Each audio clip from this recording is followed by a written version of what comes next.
Hey guys, thanks for coming to RC Talk. Today we're going to start a little bit talking about the email I got from YouTube today.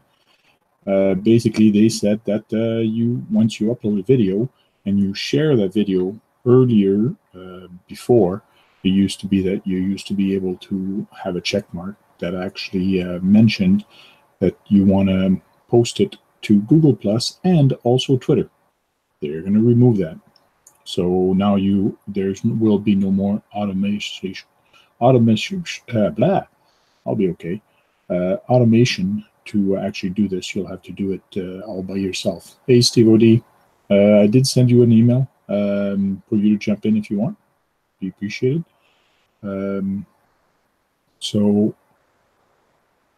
Breaking Silence is there also. Honey Lulu, she'll be back. Earlier in the chat, there was a bunch of people that was there. Bar Harbor Basher was there. I know he's working on a rig.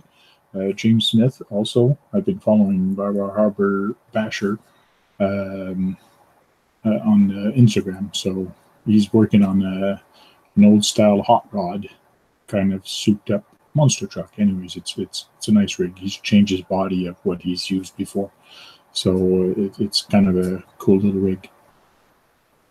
So check it out. Laurentian's RC is also in. Louis RC. Hey, how are you doing, guys?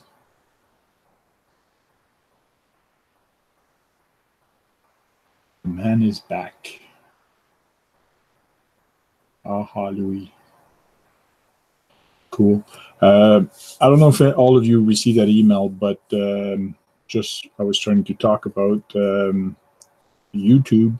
You will no longer be able to automate sharing to Google Plus, and which is no surprise because Google Plus is actually being faded out, especially the social media, all the groups and all that. People are still going on the group that I have, so it's on Google Plus. Some people still post on it, but I think it might be some automation, but to their private page. But there's still some people posting on Google Plus, so that's going to end at the end of the month when they shut down all the pages. Don't know what's going to happen. Don't know if somebody's going to pick it up. I have no clue. Jeffrey Hamilton, how you doing?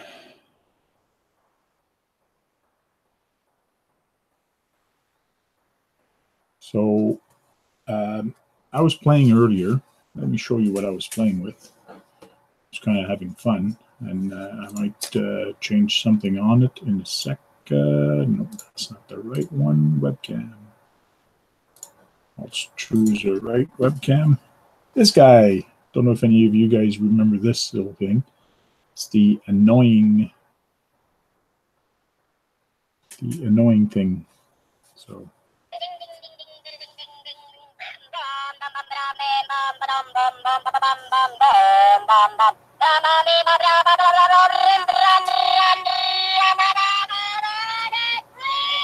It's always fun. Been having the same batteries for years. Maybe I should change it. It's going to be louder.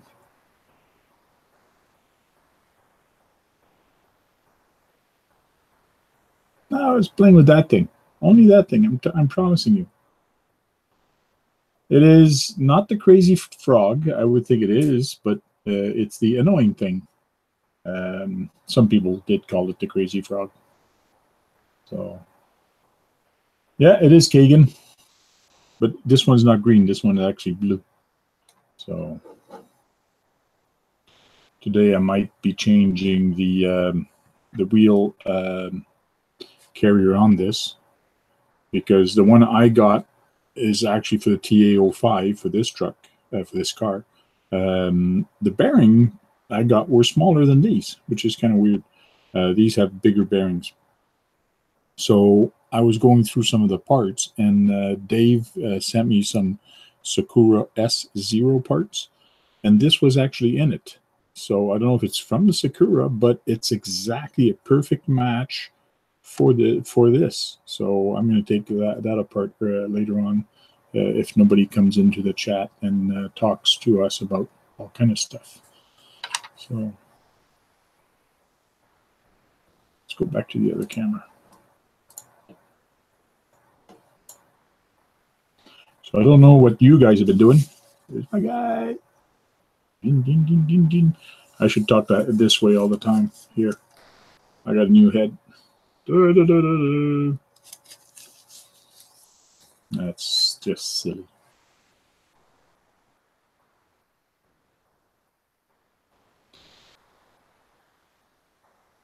No, Steve O.D. does not crash his Typhoon. He's a good driver. Not. Cool. If you guys want to jump in, actually, let me post a link. It should work if I post it here. That's not it. If I post the right thing, it would be better.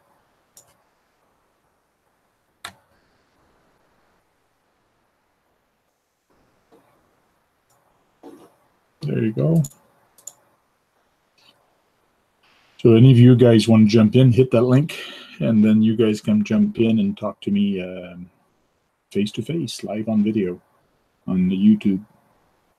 Or else I'm going to have to talk about the chat. What's going on in the chat? Did Louis crash his Fortec? I haven't been up to date catching up on a lot of videos. I've been really busy at work. So a lot of big tenders are coming out.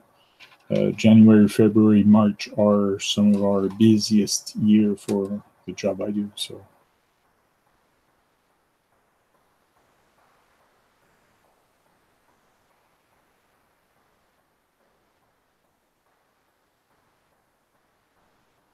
Steve O.D. says he's got to set up and jump in. Steve O.D., you should be already set up. Don't you know that Thursday night at 9:30 we go on air? When everybody goes to sleep, we come on air and we have some fun. Hey, Kelly. Welcome in the chat.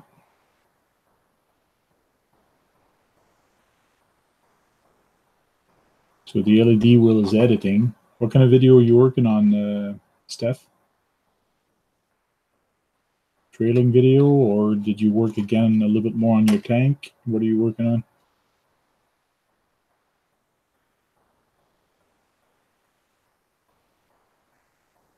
So I guess Louis wrecked his Fortec, so he fixed it all up now.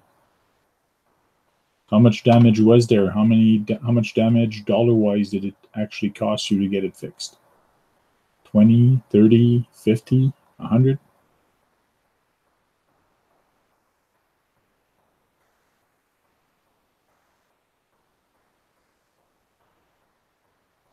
Yes, before it used to be automated, especially me. There's two check marks. When you upload a video, it permitted you to actually upload video directly to Google Plus and Twitter. They're removing those two little check marks, so no more automatic posting. I don't mind. It worked 50% of the time for me anyways, so don't care too much about it. I've been posting it manually for the longest time. So you go and share. I usually copy and then I paste it to all the forums, or you can do it one video at a time. There's a pop-up that comes up in the bottom, and when you go share, that you can actually share it on Facebook, Twitter, a whole bunch of different places. So it doesn't matter too much on what's happening with YouTube right now, especially for that. But it's going to be interesting at the end of the month how things proceed, especially for our C-Talk, for the people on the Hangout. So we'll see if we have to come up with a different solution for people to actually jump in and talk and do the chit-chat. The live is always going to be the same, so it shouldn't matter. $195 of damage. Oh my God, what did you break? What did you hit? Did you hit a wall? Wow. LED wheel. Oh, he's doing a video with a new gimbal.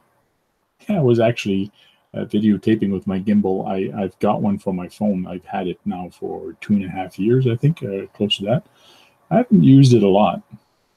But what a lot of people don't know is you can hold it up but you can actually flip it upside down and actually hold it upside down. And that's what I've been doing with mine. I got a clip, and I'll show you a little later.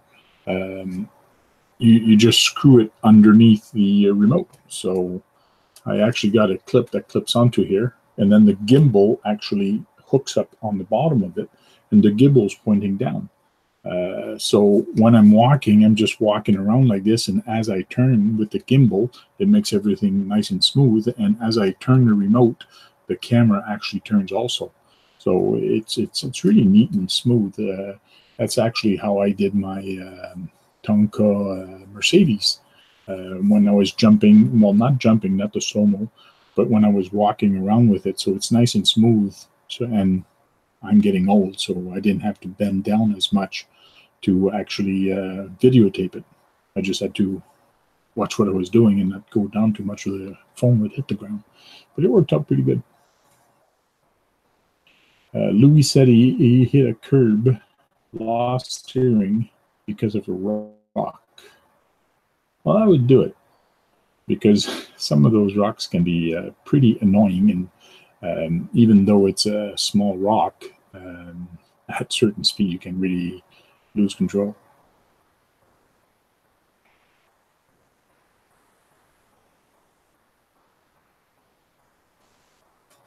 Steve OD's making room to work on something. Are you working on your Kraton? You're getting it fixed or something? Did you break something?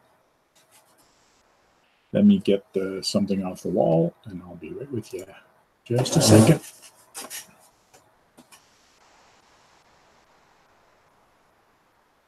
Where is that thing? Got it.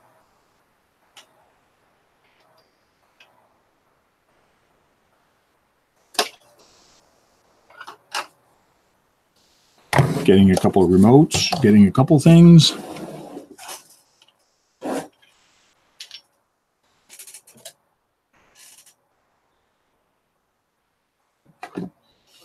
Okay. Hey, here's my ugly face again. Hope I didn't scare nobody.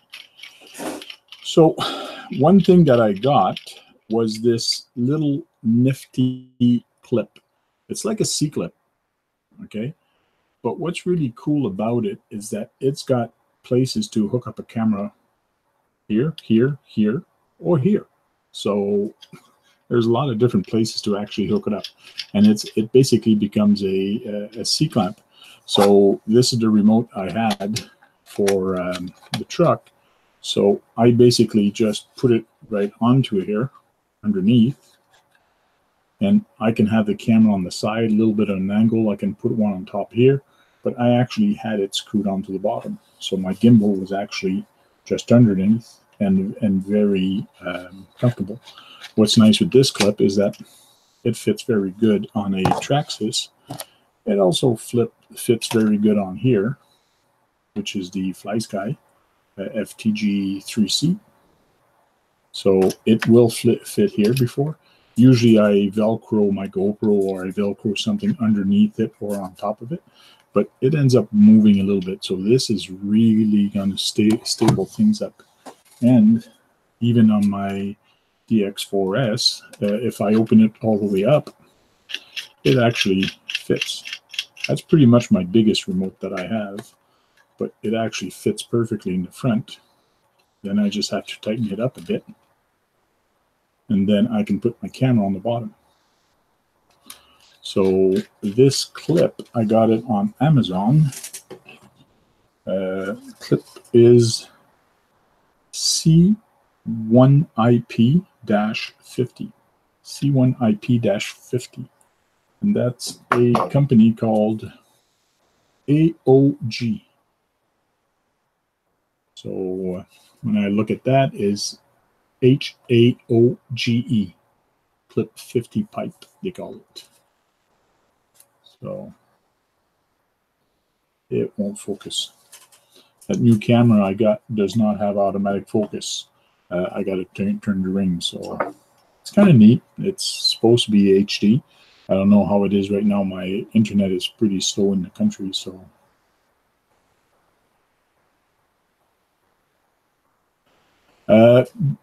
yes, it makes it hard for me to see the phone screen. So if I'm holding it and I'm going like this, I will see the phone screen.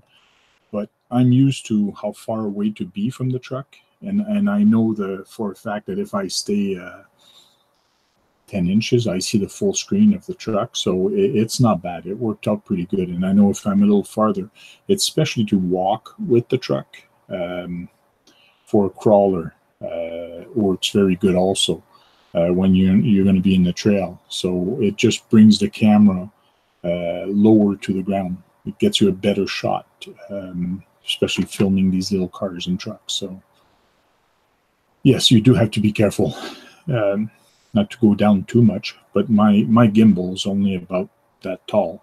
It's upstairs right now, just like most gimbal anyways. So it's not that far down, but you can actually see it.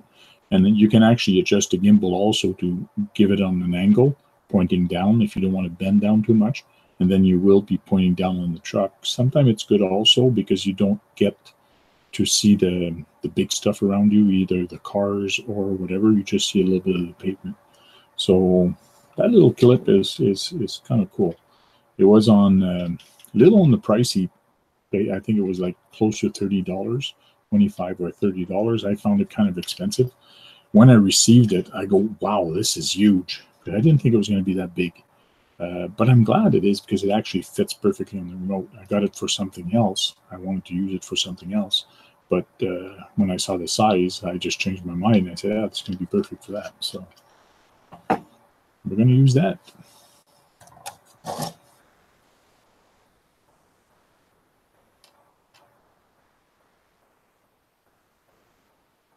Object tracking.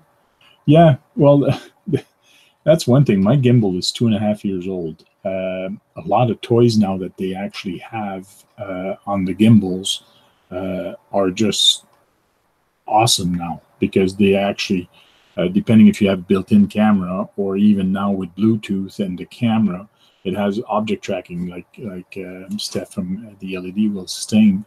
So it actually follows a certain object. So if you lock it onto an object with your phone, and then you start following it, so even if you turn with the car, the gimbal is actually going to follow it, which is kind of cool.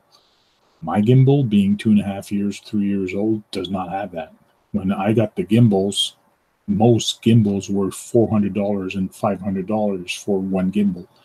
Nowadays, you can get some for under $100. So prices really went down, and features has gone up, which is a good thing.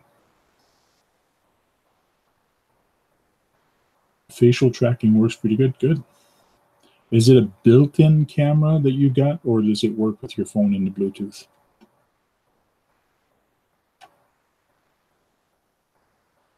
Because I know they're having some different ones. So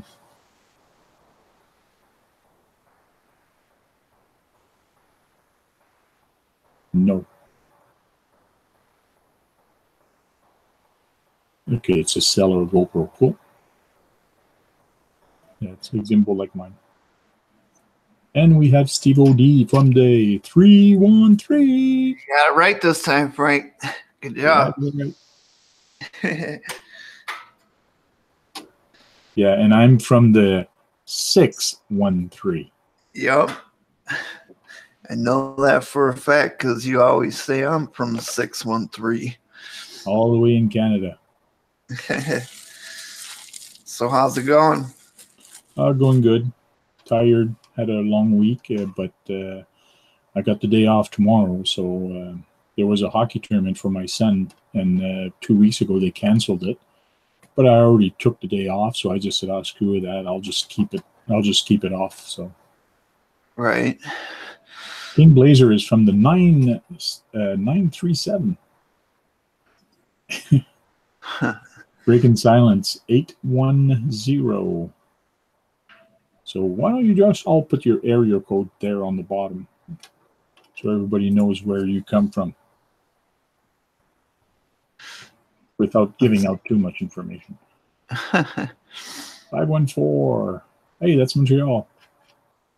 Whiplash RC 519. Cool.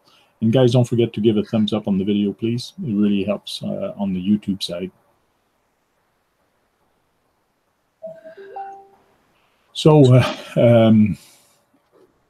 Steve-O, is it going to affect you the way you share your videos for YouTube because No, they've actually taken it off? I just do the same thing like you do.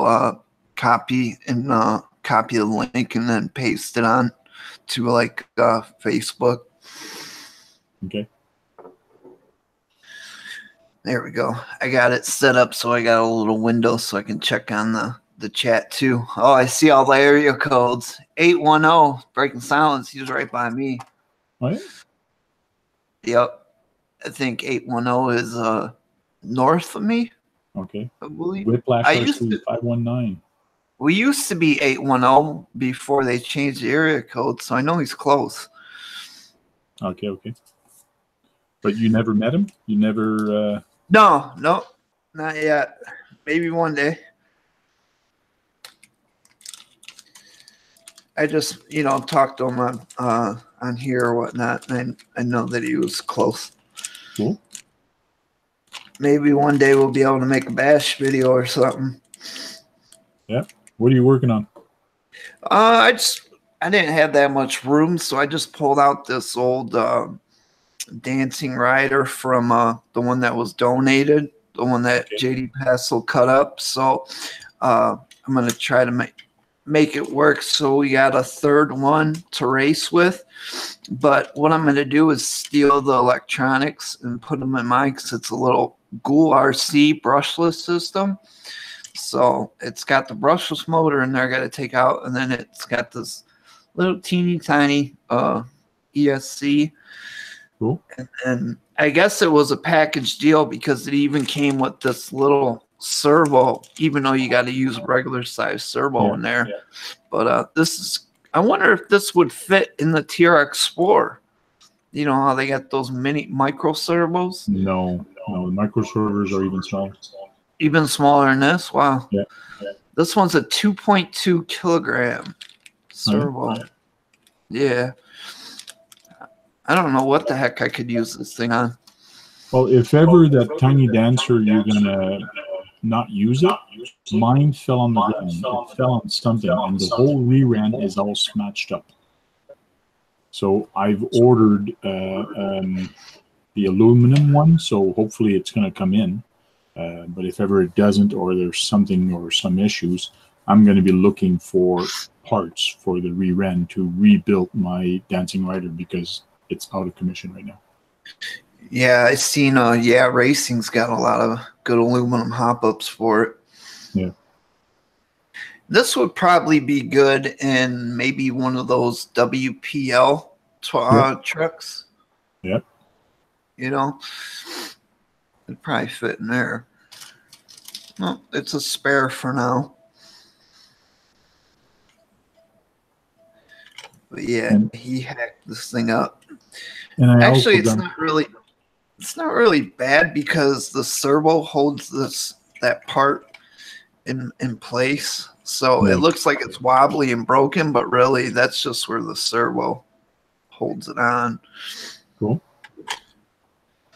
So we'll see if we can get this thing going and give it to my buddy's kid, little 4-year-old kid that likes to run RCs. Perfect. Make a little kid happy. It's all that counts. Yep. I mean, I got it for free. I might as well give it to someone that could use it. Yeah. Another thing I started looking for is TTO2 shocks. The Tamiya TTO2 shock, the oil-filled one. So I got to look online, find out where the specials are, and because it's either 55 millimeter or 60 millimeter shocks that you get. Filtico, if he's still in here, I think I seen him. He just had a video today I seen where he was getting the oil filled, the CVAs for the TTO1E, but they're adjustable from, I don't know, 50 to 67 or something like that. But that might be one that would fit. I think it's a Tamiya hop-ups part. You know how Tamiya's upgrades are called Tamiya hop-ups is the brand or whatever. And you're saying it was filthy coat? Yeah, I thought I seen him in this chat I'm earlier. looking right now for him.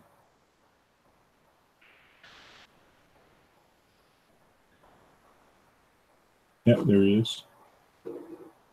Yeah, so Phil, if you're still in here, if you got a link or something. I'm going to his videos right now to see. Oh, okay. I believe it was today's. Mini CVA kit. Yes, that's it.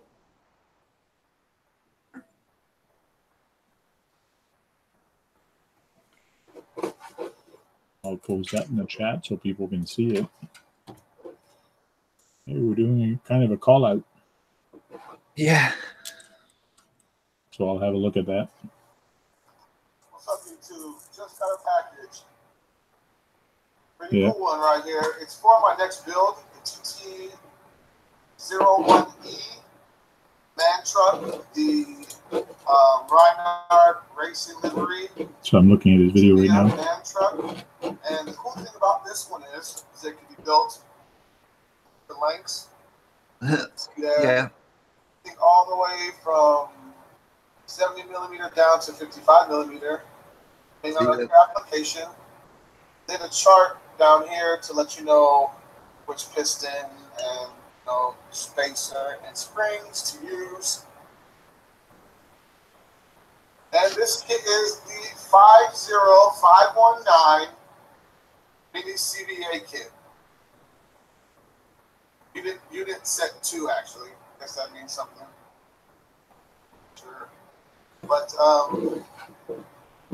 what I'm going to do is I'm probably going to build this, but what I'm going to do is I'm going to build the stock ones first, or the stock wheels and tires. Yeah, I believe that's what I installed on my one of my builds that I did. Man, which one was it? Yeah. Look at Phil showed up. I told you. Hey, Phil, we'll give you a shout out. I knew you had a video up of those shocks Frank was talking about. So, but yeah, you see how they're different sizes. You can, make them to whatever your specs are.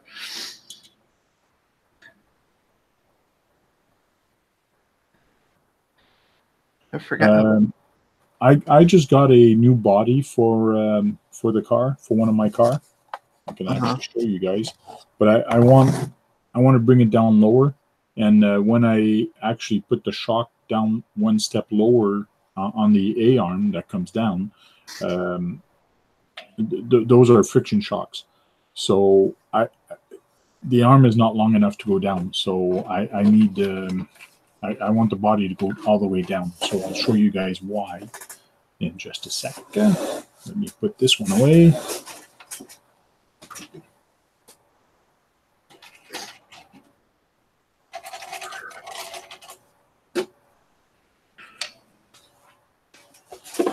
Okay.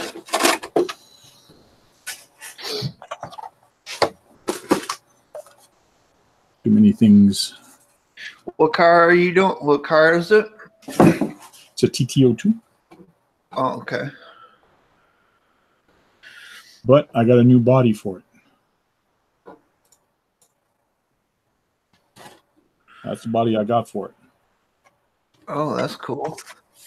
So somebody had that body, but I want it to sit, and this is as low, like this is touching, right now it's actually touching the shock tower. So I want to bring it down just a little tad more, so that it's almost touching. So the guy was gonna do some carpet race, and his brother sold him the TT-02, and he was gonna put that on the carpet race. I go, wow, you're gonna wreck that. So I got it for $20, and it's gonna help him getting a vintage body instead. So I said, hey, why not? I needed a new body for the TT-02 anyways. So it's pretty good shape. Yeah, it looks good. What body did you have on there before? Before on, I had a Alfa Romeo body.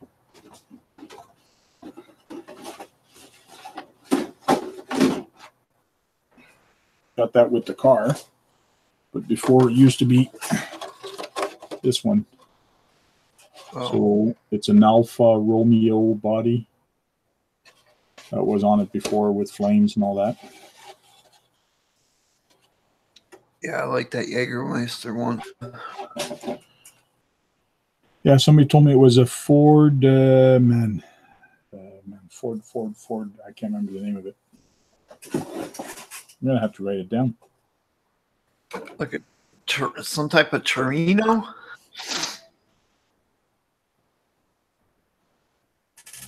I can't remember. I'm trying to see if it's written anywhere. LED wheel says Capri. Both coasts. That's it. Ford Capri. You know, my first Mustang, it had the older 81 front end on it, and people used to think it was a Capri. And then my buddy actually had a Capri. They kind of look like Mustangs, the hatchback ones. Okay. But that looks like like a bigger body Capri. But on this TT02, I have a 7.5 brushless system on it.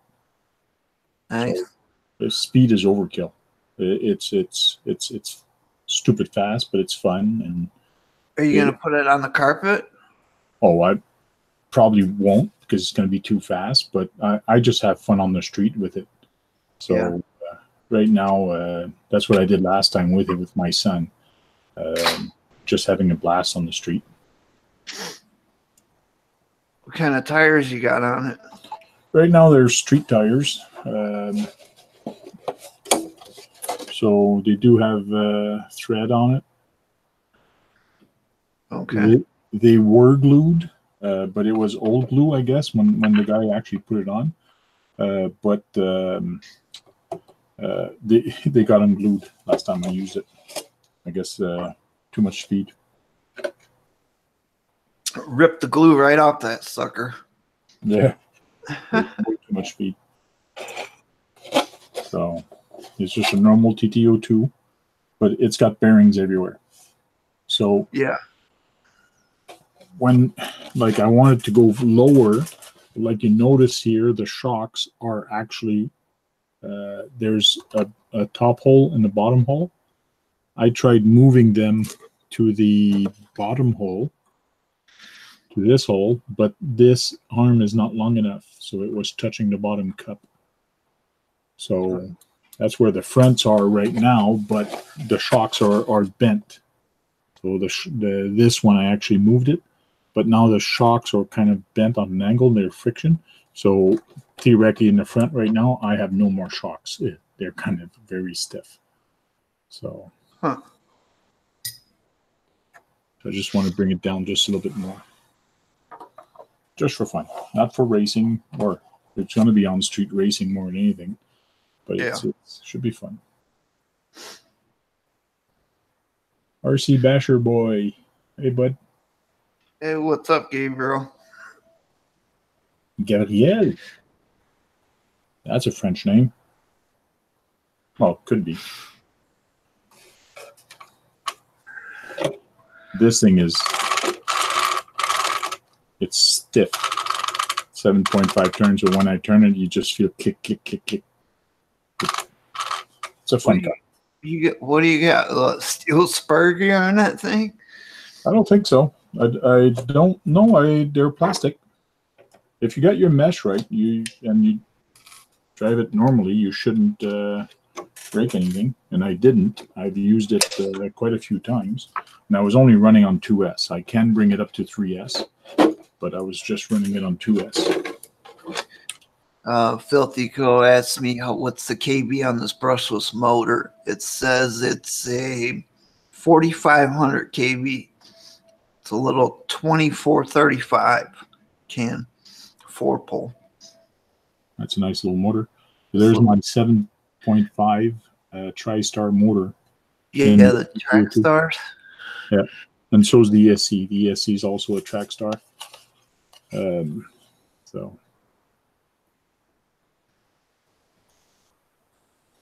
Nice. I took that little TTO2 Rally Subaru that I had on the carpet track, and it moved around pretty good on that track. Yeah, they're okay. Wasn't bad at all. I had the steering on a little too sensitive, but once that was adjusted, you know. Yeah, there's always tweaking you got to do and get used to the car, how it handles on the carpet and so on. Yeah, I had it hooked up through TQI Traxxas controller, so I didn't have any adjustments, so I had to buy that Bluetooth module, and now I can do my endpoints and that. I mean, I think there's a way you can do it with the set buttons, but it's like a big old headache, and I'd rather just do it off of a phone or iPad. Yeah.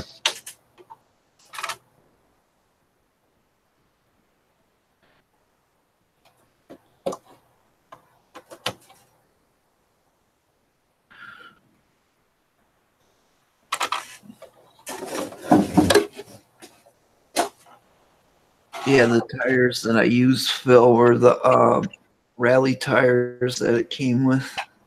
It gripped pretty good. Cool. I do have these ones that were on the MO5, which they have no tread whatsoever on them. They're just slicks. So I changed those over to a rally tire too. Oh yeah?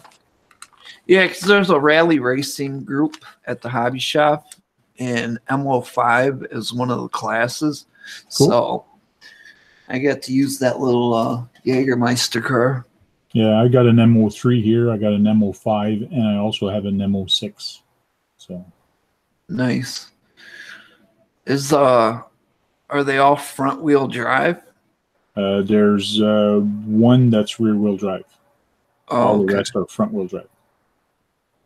Sweet. Where did my things go? I'll show you. I got some more stickers in the mail, you know, because I gotta send them out. But cool.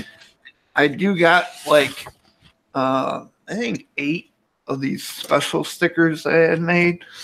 I don't know how I'm gonna give them out, but I designed a new one. The send it sticker. 313, send it. Cool. So yeah, I don't know how I'm gonna give those ones out. My channel stickers I give out to anybody that asks me, but I don't have that many of these, so I didn't know how they were gonna turn out. Do you have smaller ones than those, or are they all that size? Well, I just got these big ones for right now, but I got the design at Vistaprint, and I can always choose a smaller size. Cool. I just wanted to see how they would look like this. Like these ones you wouldn't put on a car. You'd throw them on your sticker wall or whatever. Yeah, on a toolbox or whatever, yeah. Yeah. But if I get some smaller ones, you might be able to stick them on something. Cool. I was just playing around with the Vistaprint, like just messing around. I'm like, I'll order a couple of these for like $5 or whatever it was. RC Basher Boy says he wants one. Yeah. I got you, bud.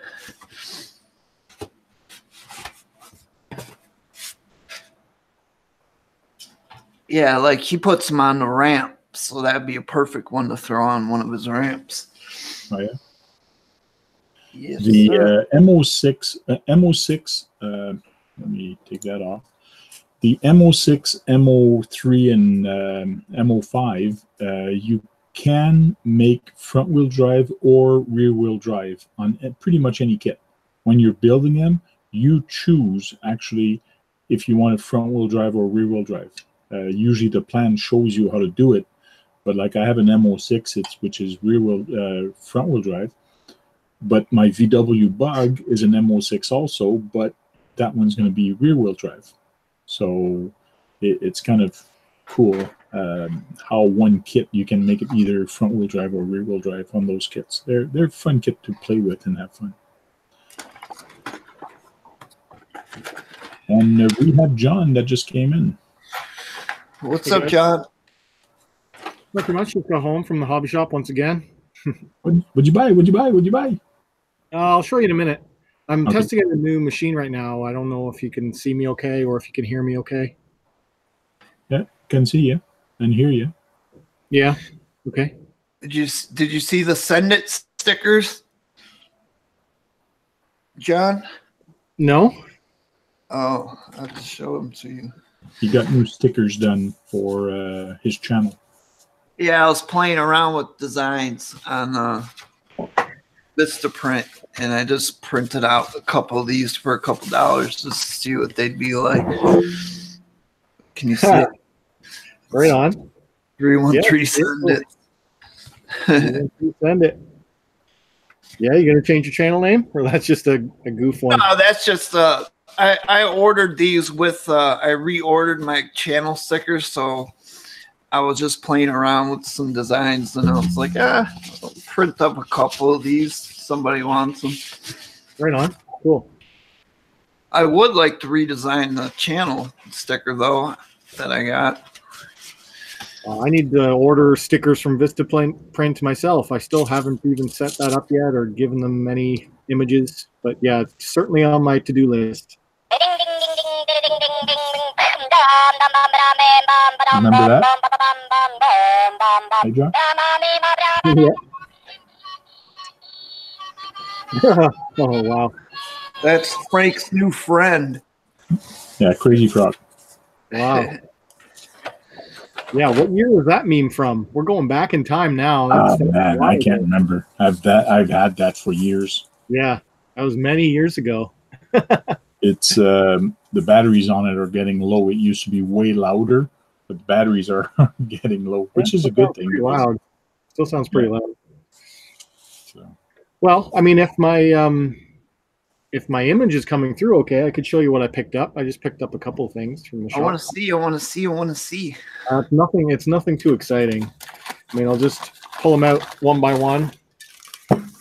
Hey, I can see myself. Which camera am I talking to? This one. First thing from my local hobby shop brand, Team Great Hobbies, I picked up some wire loom that they sell. So just wanted to tidy up some of the crazy colored wiring just to make things look a bit nicer. Cool. So I picked up 2 of those. It took us a long time to find them in the shop. They have an online inventory system. It said they had 4 of them, but it took us like half an hour to find the friggin' stuff. It was buried in the shop. Oh, yeah? Next one, an arm apart.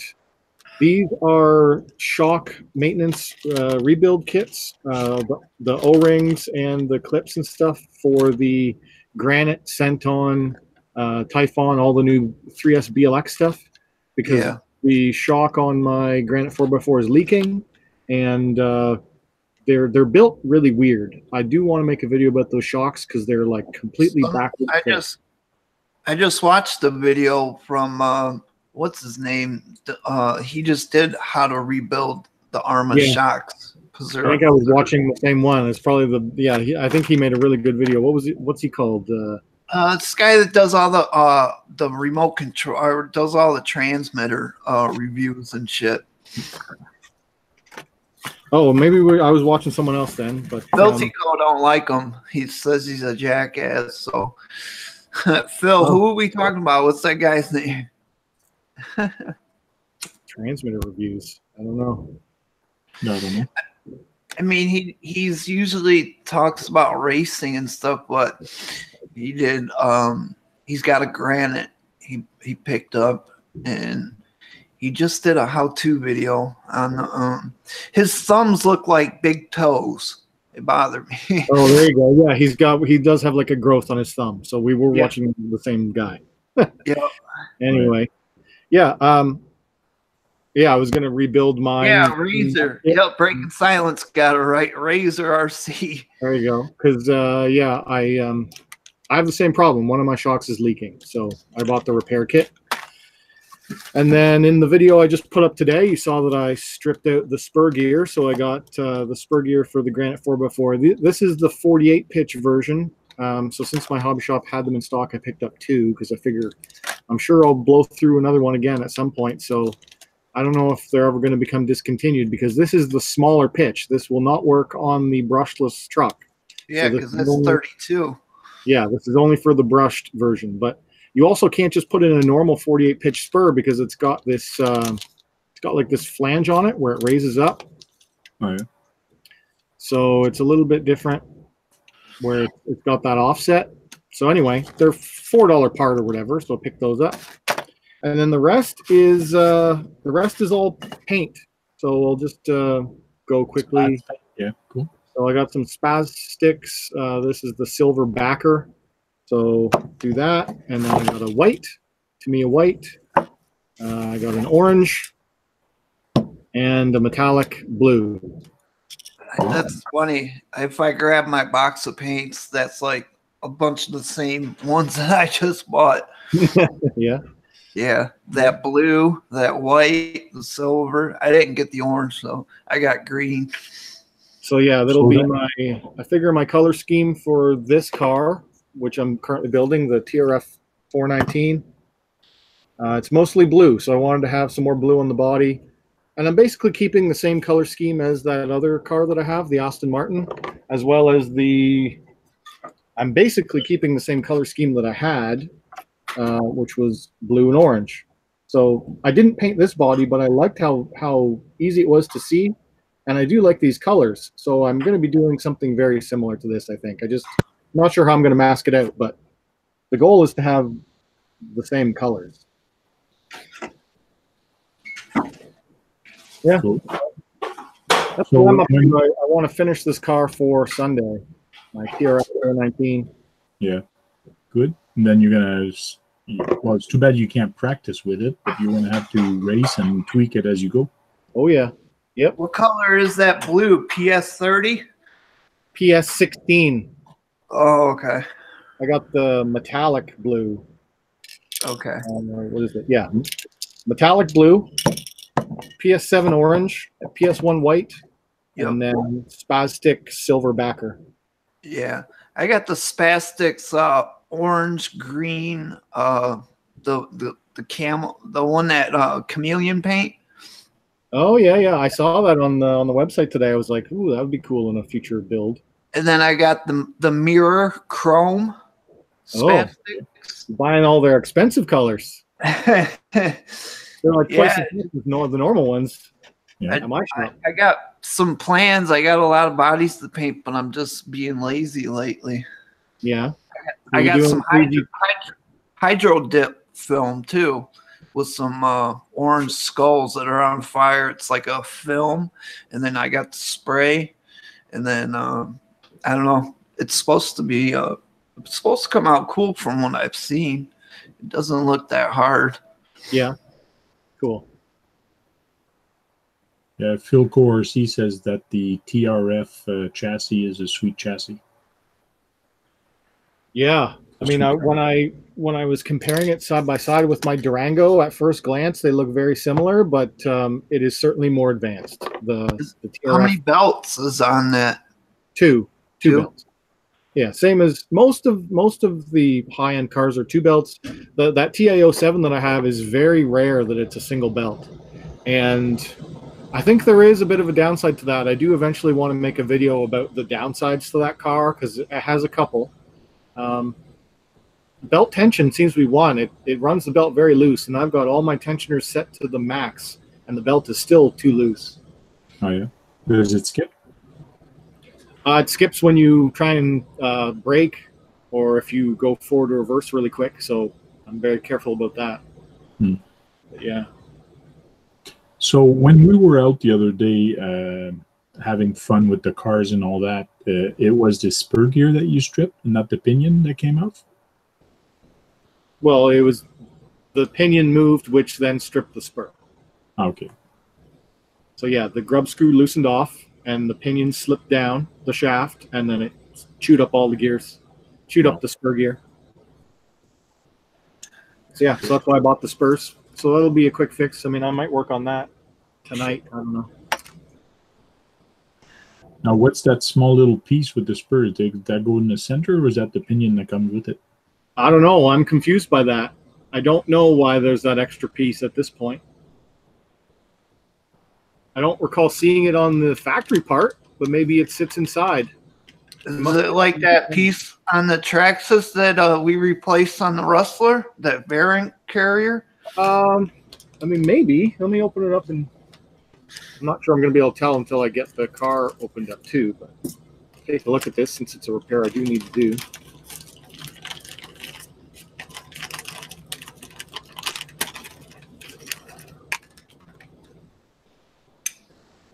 So it's got the same sort of key. Oh, you can't see.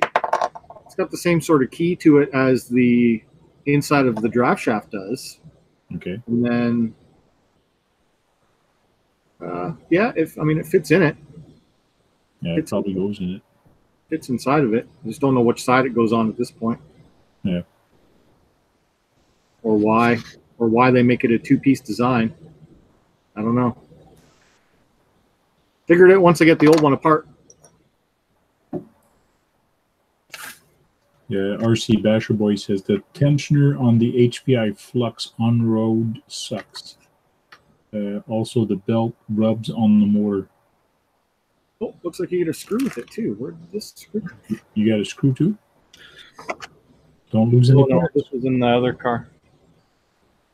No, just losing screws because I got screws all over the place, actually. Oh, shit. Too many things on the go. As anyone building a drag car? Well, I have a drag car. I have a rail car, which is those very long ones, skinny, long one. I have one of those. Never lost so far in the area. I'm unbeaten, which is a good thing. You have to build one. Yeah, you're gonna have to build one to beat me, John. Yeah.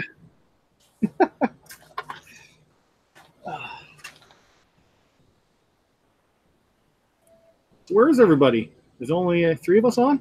Yep. Yep. Everybody's either frozen or sleeping. Yeah. It is very cold out. How is it in Detroit? It's like minus 14 Celsius plus wind chill here today. I don't know. I didn't go out there. Probably a bit warmer than us, but not by much. I see. Well, we were supposed to have an urban crawl this weekend, Saturday, and there's a deep freeze coming. So I said, and we're no way. It's going to be like minus 25 with the wind chill factor. So no, we're not going out. So I postponed it a week. So. Oh, it showed up on my feed as canceled. Well, I did cancel the one at the Ottawa Rock Crawler, but I did recreate one on mine, and that one I changed the date. Okay. So I gotta I thought I reposted it on the Ottawa Rock Crawler, but I didn't re-invite everybody. Says it's 23 degrees right now with the windshield. Yeah, freaking cold. Yeah, I don't know what the conversion is for Celsius, but that's cold, right? Yeah. Well, like the LED is freezing is 32 degrees. Yeah. Okay. Oh.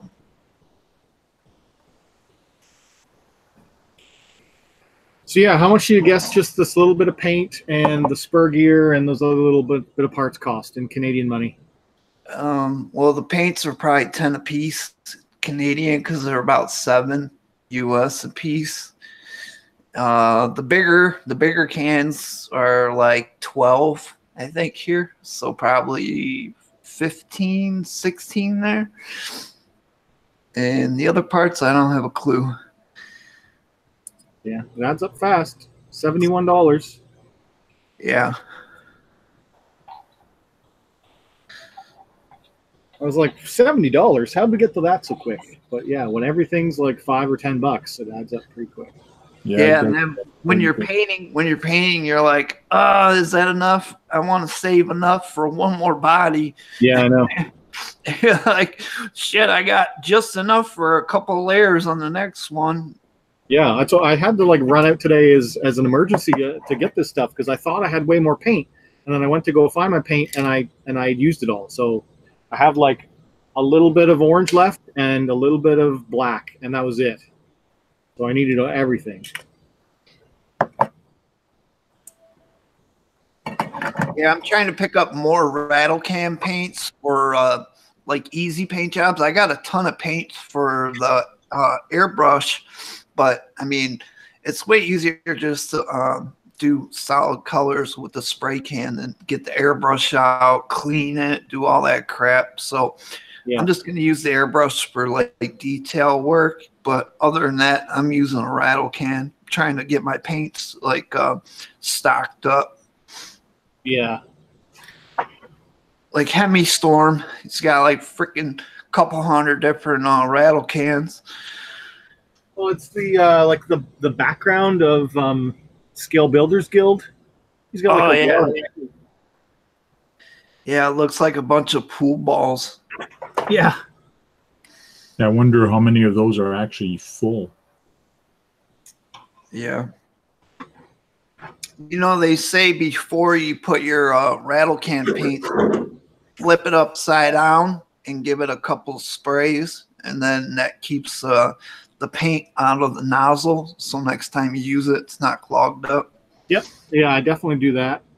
For any time I'm using any type of the spray, whether it be even like a lubricant, I'll always like clean it. Well, you don't have to do it for a lubricant, but anything that you're spraying that will solidify, always turn it upside down and clear it out for 2 seconds. It does waste the propellant a bit, but it's better than having it clog up on you. Right. Feel like you got a half a can of paint and it won't come out. Yeah. Yeah, Whiplash RC says he got lucky. He got to a hobby store that was closing down, so he paid $90 for all the paint that they had. Wow, that's a good deal. That's the way to go. There was 30 or 40 cans left, which is pretty good. Need to look it up online, find out who's closing. Go pay him. Probably has some really weird colors, I bet now. How well does Plasti-Dip work on Lexan body? It works if you use the right paint. I've never tried it. Have you tried? He's used the right what? If you use the right paint. You have to use Lexan paint on the Lexan body. Yeah, but you have to do a Plasti-Dip. Plasti-Dip is a paint. No, sorry. Because I was thinking of what Honey Lulu does. It's the Hydro Dip. I was thinking of Hydro Dip. Yeah. Sorry.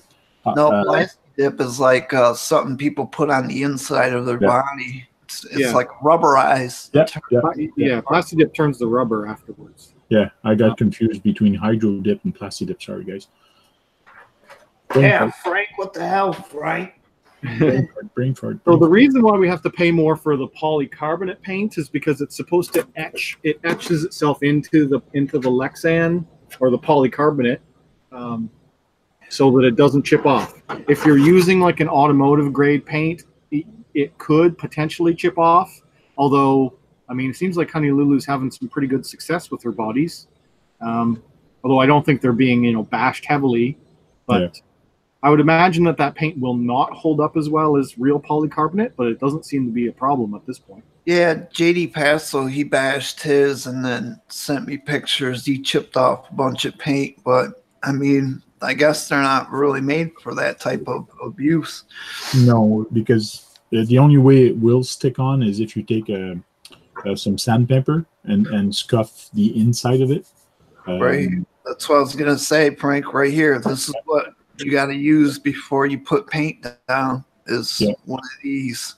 That's what I do. I scrape the inside and the paint soaks in it. Oh, really? You're doing that for all the time? All the time. Oh. Yep. Every time I paint something, I scuff it with this. Okay. That's good. I've never scuffed. I always just clean. Yep. I clean it with the, right here, clean it with these alcohol wipes. And then I scuff it with that body thing. And then I clean it one more time with another alcohol wipe to clean up all the dust and then spray it. Yeah, just like Whiplash RC saying, you can use automotive paint, but you do have to start off with a base coat of polycarbonate paint. So he actually painted the outside of it. So what he did is he used a thin coat of polycarbonate, so it would stick onto the body, and then he used automotive paint for the rest. So that works good. as long as you have polycarbonate underneath. Yeah, and then after I cut my bodies, I take a Dremel with a sanding drum on it, and then you clean up all your edges with it, and then it actually will seal it from so it won't break apart when you're bashing. It's not, you know, it's nice. It seals it up or some shit like that. I think it probably just gives it a cleaner edge, right? So it doesn't catch. Well, it's just like when you're painting a body and you're masking it. Sometimes when you're painting it, your tape comes up without you noticing it, and then paint runs into where you actually masked it. Yeah, it's take your fingernail and go along the edges real good. Yeah, before you repaint or before you start painting. But what people don't realize is if you take an X-Acto, you can actually scrape it off. Yes, you will scrape the body. You will do little edges, but once you paint over that, the paint is going to act like a mirror. It's just going to soak it right in, and you won't see those marks. So you can actually use a knife and actually take the paint off if ever you do it. Sorry. Right.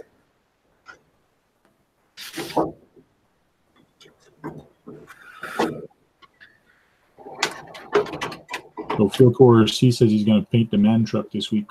Cool. Nice. Yeah, the gyro fat box, that's going to be a challenge probably to put that body together. One, it's going to be probably more work than building the chassis. And then the same. Yeah. I like the box art, but I got to go something different.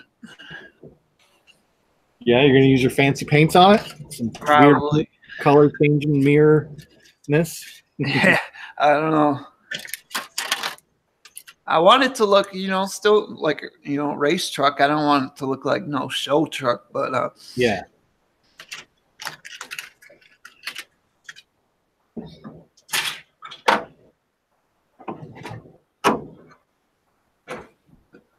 Cool. What body is that?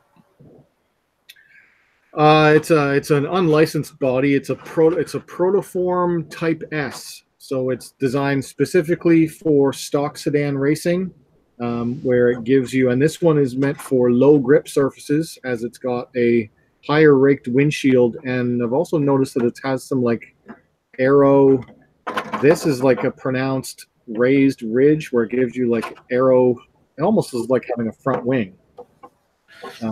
Anyway, it's not based off a real car. Just like, well, my old one was based off a Mazda, but this one almost looks like it has a bit of a Tesla front end almost.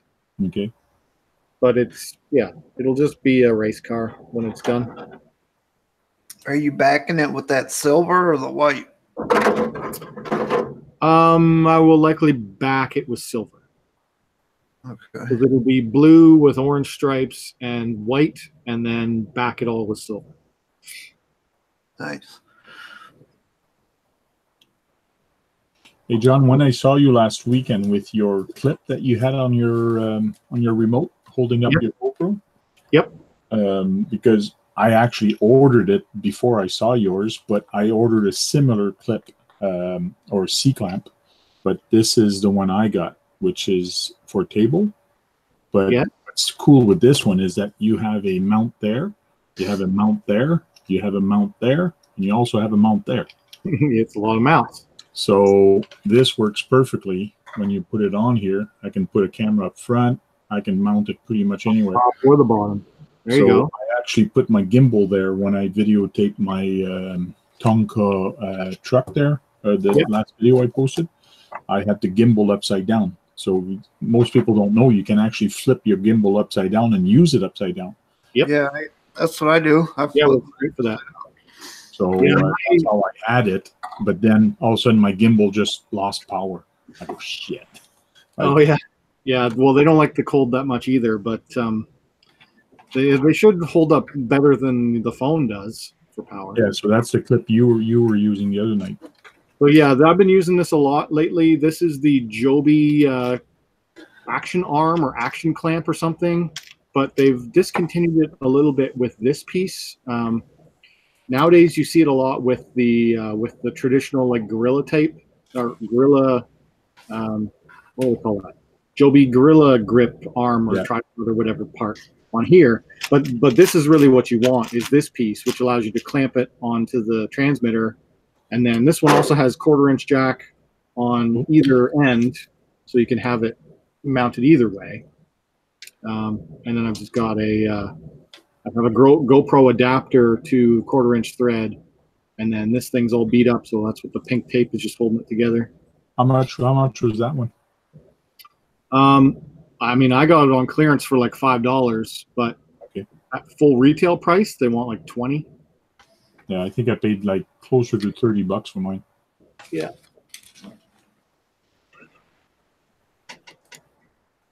He must have bought this from A-Main, because there's an A-Main spring catalog in here. What is this that you got there? Somebody sent me their dancing rider that they didn't finish, and inside it's got the A-Main Hobbies. They didn't finish. So it's half built? They cut the part where the ESC goes on, and so they gave up on it. So I got an extra like shelf where the transmitter would go, or transponder would go, and I'm gonna try to fit the ESC on there. But yeah, they got pretty far. I mean, they painted the body and everything. And painted the driver. Oh.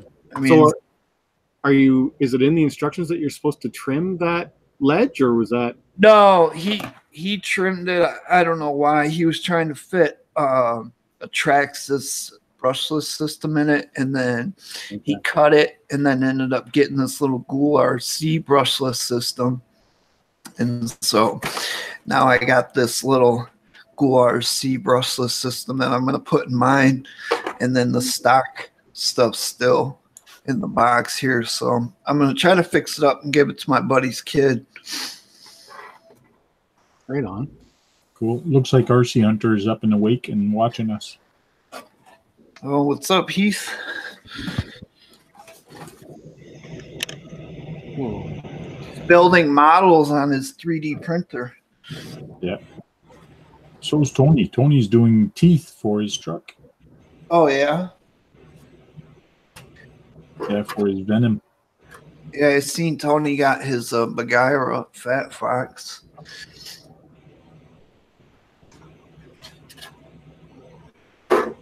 Yeah, it looks like RC Hunter's still 3D printing.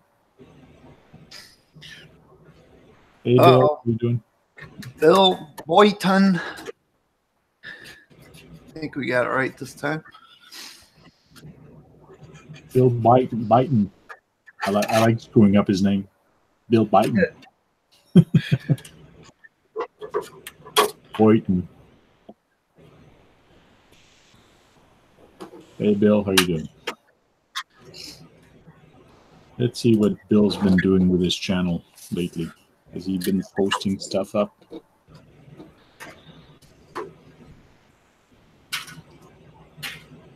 Uploads 1 month ago. He's got his 1.6 Hummer on. Let's go see.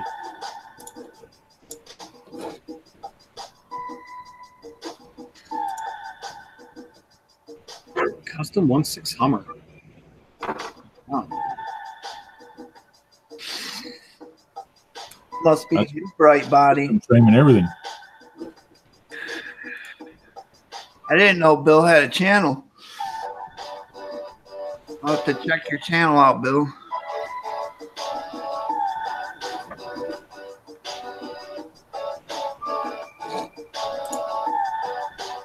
There's some beefy bumpers he's got on that thing.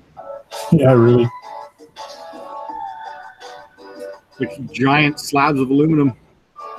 Like a guardrail on a freeway. Oh, showing off the legs. You get extra points for legs. Don't get too excited, Frank. It says he grabbed the wrong music on this one. like Outback Jack would want to hang out with that passenger. Damn it, I got a fire. Upside down. You even put the license plate upside down. What's up with that? It's when the truck is actually upside down, then you realize the license plate is upside right. I don't know. This is weird. I don't know if you can see this, but there's like a Jesus fish on this, printed into this body. It's really, I mean, it's on the part that you get rid of, but still really weird. Really? Father made that body for you.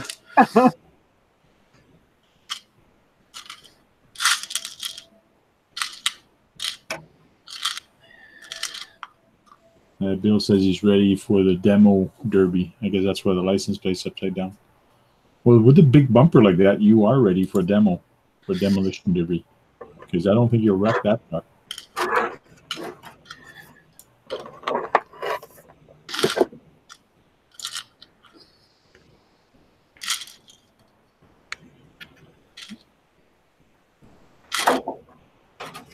I'm looking at Bill's like videos so far. So there's the Phantom Gas. He's got some old Iron IC Skills Builders Guild, which I haven't watched this video yet. I have to go see it. The RC shop. It's always fun what he makes.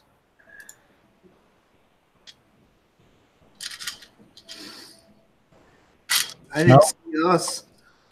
No, I don't see any of your videos or my videos or spying on them. Call them out right now, damn it. Where's our like videos? That's a fail. I guess he doesn't like our videos. Darn. We're not cool enough for you, Bill. I guess we're not cool enough for Bill. At the end of the month, when it no longer tweets out what you like, maybe you can be a bit more like happy. Everyone can just like whatever because it won't tweet it out anymore. True. I put my like comments are private. Can't see who's I like. did the same thing. Yeah, also. it is an option, but it's going away. Oh, that option's going away, so people are going to be able to see if you like their stuff or not now. Yeah, I like Scale Garage. I actually miss having the Scale Garage on my table because You got rid of it? Hey? You got rid of your Scale Garage? Yeah, because it was on my table. Now I've moved everything behind because now I don't have a wall here and I don't have a wall in front of me, so I can't put the Scale Garage on my table anymore. Oh. And my idea was I was gonna put the Scale Garage in here. So, but I don't know if it's going to go there because it's a little small. Well, do you have your new lights on? The lights are on. Not once I bring out my lights, my big lights that I bought, I'll put them on. But right now, the Scale Garage will be in there, and I will be putting some lights. Yeah, but that's what I mean. Though the lights you bought are not set up yet, right? No, they're not set up yet. Tomorrow I'll be doing a bunch of videos. And I basically going to clear everything off the table. I'm going to take this big box and I'm going to say, well, this is what I got and why I got it. Kind of a little unboxing kind of demo of what I got and just set it up real quick just to show people what it is. Okay. Why I picked that one. So, and also today I did a video real quick about how to use conformal to actually waterproof a receiver. Real quick, it's going to be like a 5-minute video, not even. So I'll be posting that tomorrow. So where do you? Is it real conformal coating, and where do you get it? You just get it at the electronics store. I got mine at Gervais Electronics on Center Rock, just by the hobby store. So this is what I got. It's a big bottle, and it's about $10, 10 or 12 bucks. So this is one I got. Silicone conformal coating. Okay, cool.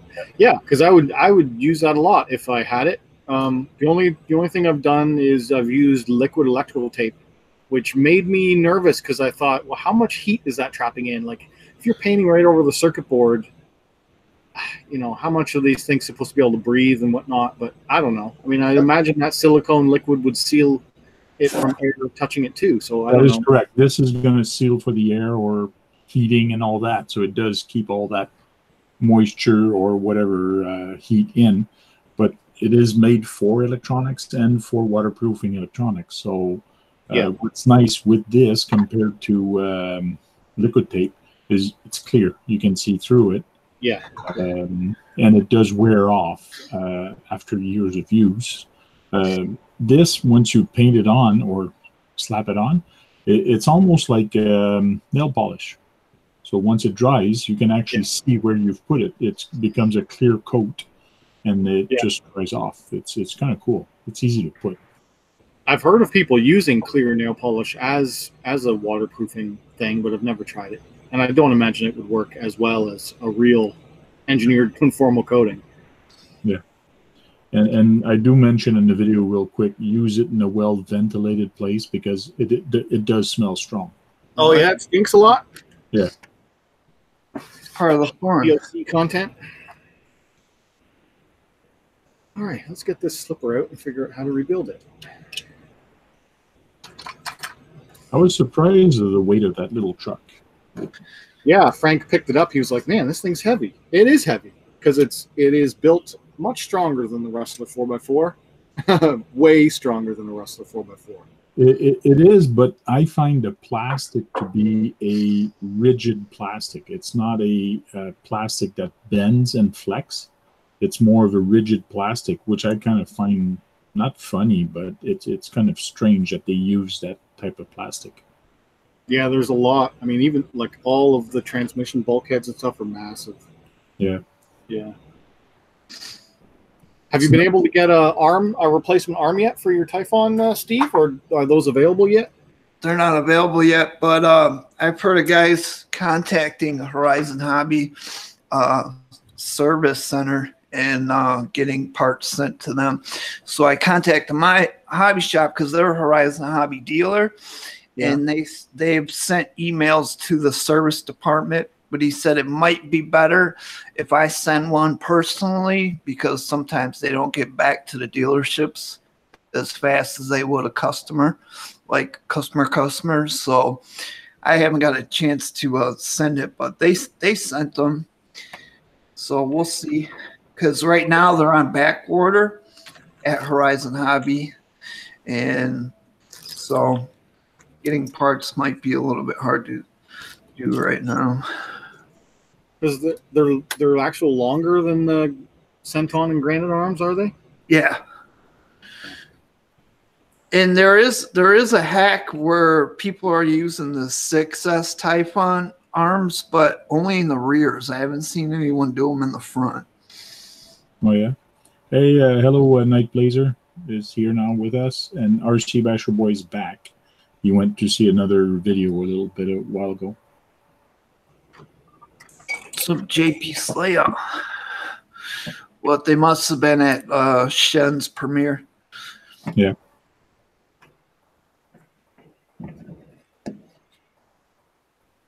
Now, when you guys watch a premiere, do you like watching a premiere that's long, or because, like, I missed it?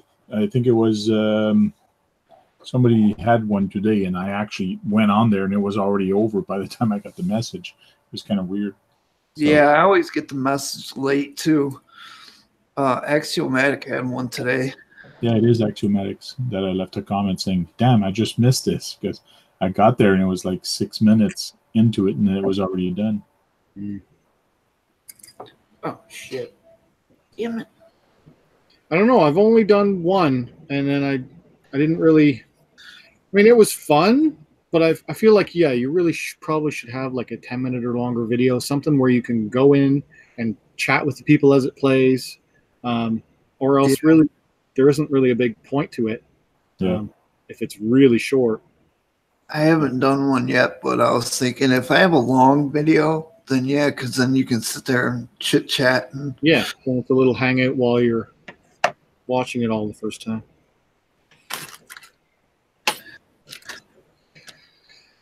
then it's more important to figure out, well, what time are you going to post it and all that stuff. And yeah, the time that you're going to post it, yeah, because let's say I do it in midweek, most people are working, so then it becomes irrelevant depending what crowd you're going to get. The other thing I don't like about the premieres is that if you schedule it like days ahead, it shows up in my sub feed, but it shows up like the day that you scheduled it. And it's like, well, that's fine. This isn't going to be available to watch in 2 days. I don't need to really know about it. Like, I don't really know how they could do that better. Probably with an email, but no one wants to get more emails. Well, I thought I saw a little clip or a little place where you can put a notch and say, warn the people 30 minutes before broadcast. Okay, so, yeah, that would be good. I believe I saw that. Can't where I saw it, but I remember seeing it. All right, so that little piece, this little piece, the bearing carrier thing, it's a two-piece design. So on this side, it slips over this shaft. Oh no, this metal shaft must slip inside of this. And then the bearing rides on that, and then that goes into your spur, and then your slipper system's on the back here. So I need to carefully take this apart because this metal is also already cracked through, which I've glued it together on this side. Okay. So the glue has probably seeped in and glued this all together. So, yeah, we'll see if I can actually get it apart and back together again without it completely falling apart on me. Well, take pictures. That's what I do. I take a picture when I'm not sure. I take a picture of how it is, and it's not so much the getting it back. It's not so much the assembly. It's just that I know that it's already been damaged inside, and I'm afraid once I take it apart, it's not going to be able to be used again. We'll soon find out if I can get it apart.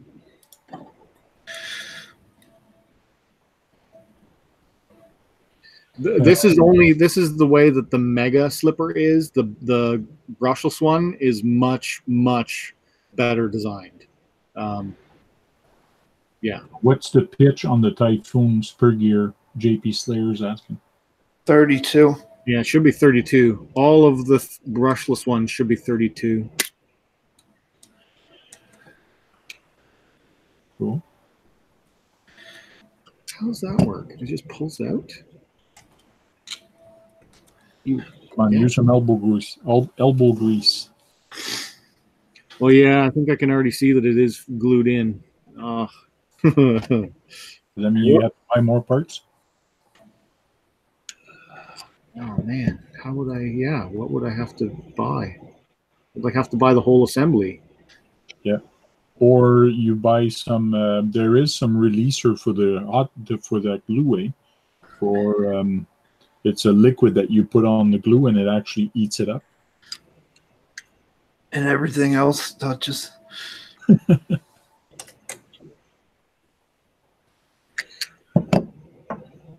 Yeah, I thought it was so smart. I'll just pour a bunch of glue down there. That'll fix it. Well, it fixed it all right. It just made it so that I can never take it apart and service it. Better not ever break it. Oh, yeah. But I was able to run it on 3S brushless power with that big pinion, and it held together. The only reason that it broke was because I forgot to tighten down that pinion well enough and Loctite it in place. If I had have done that, it would have held up. Like, I don't know, 48, yeah, I can understand why they went to a bigger pitch gear for the brushless, but you don't necessarily need it. Like, back in the day, 48 pitch was in everything, brushless or brushed. JP Slayer is saying to boil it. Try boiling it. Yeah, maybe. That probably would work. Boil it. Nothing to lose. Shit.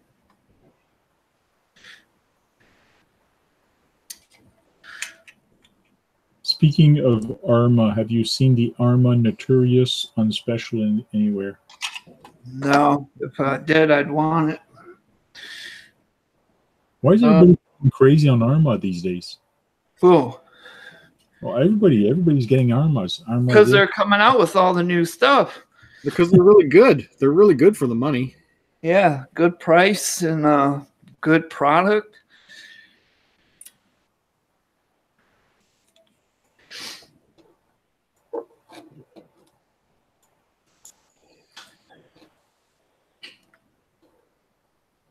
Time for another shout out.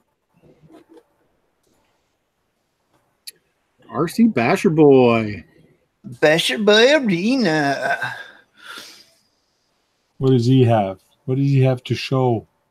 I keep meaning to go on there and find his 7-hour live stream and watch some of it to see like how he like is just nonstop of all of his RCs. Was it a collection video or what was it?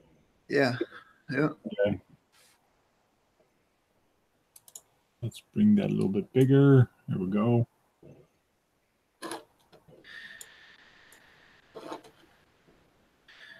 Hey man, you got 72,000 plus views already. That's really good. Yeah. Joined in 2017, which is pretty good. Yeah, I'm coming up on my 1 year, February 1st. My 1 year since I posted my first video. The RC Basher Boy Arena. Yep. Happy New Year. Hey, where's the snow? RC Basher Boy. I know him. I know him. RC Fun's diversion. Oh yeah, I'm not watching chat, so I don't know what's going on over there.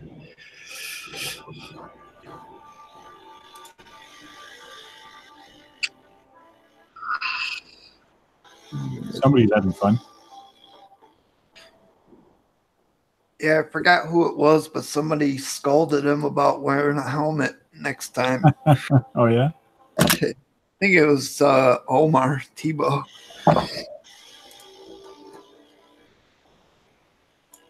Doesn't need a helmet. Only people with brains need a helmet. Oh, Captain Bash Boy got him. Smack talk.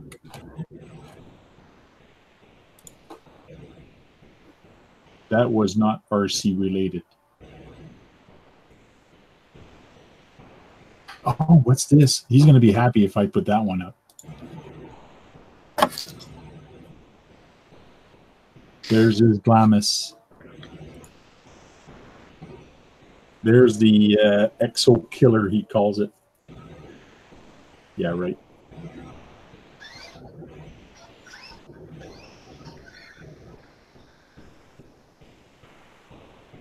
You need some slow motion on that. Okay, it turns in circles good, but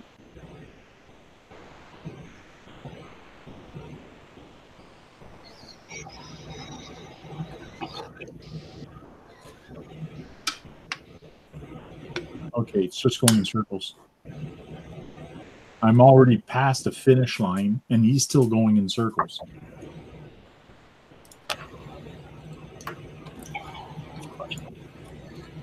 Yeah, his he was doing a hangout, and he was showing his cars one after the other, and it ended up being a 7-hour stream, I think, or more than that. When the heck was that? Trying to find it here real quick. I think that was like back in the fall, early winter. RC Basher Boy entire RC collection, 7.2 hours. How many views is there on that? 220 views. Wow, that's a lot of watch time. So this is the one here, 7 hours and 2 minutes. And then he did a question and answer one that was 2 hours and 7 minutes. So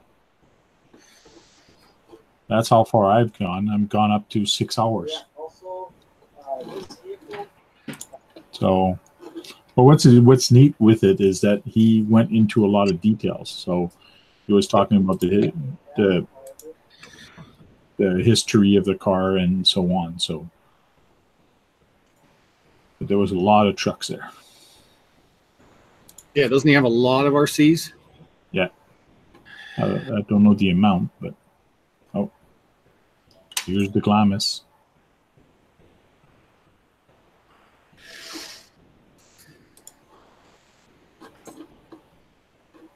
So if ever you're bored, go there and watch a video for 7 hours. I should actually play press play at work and leave it in a loop and leave it play over the weekend at work. Just it gets all the hours, the watch hours.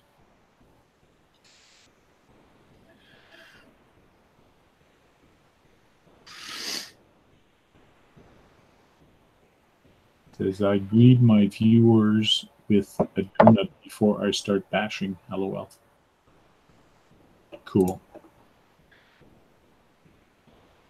But that Glamis is only 2-wheel drive, I think.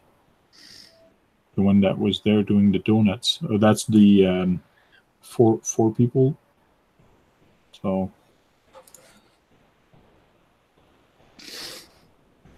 cool. Who else can we go see? Who else wants to be featured and see their video real quick? Who's going to be the first to talk and comment? There's a pin in the palm.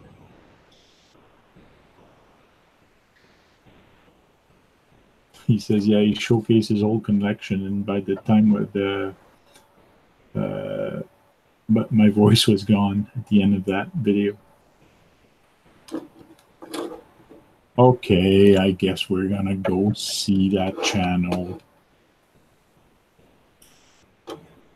And the next channel, the winner of the RC Honda.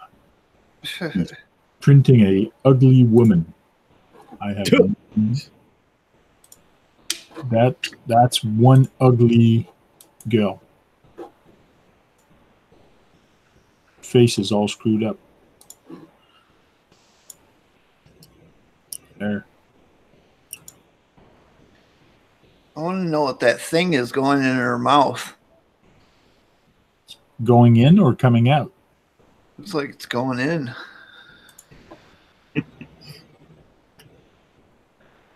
He was actually. There's the boobs. That was weird.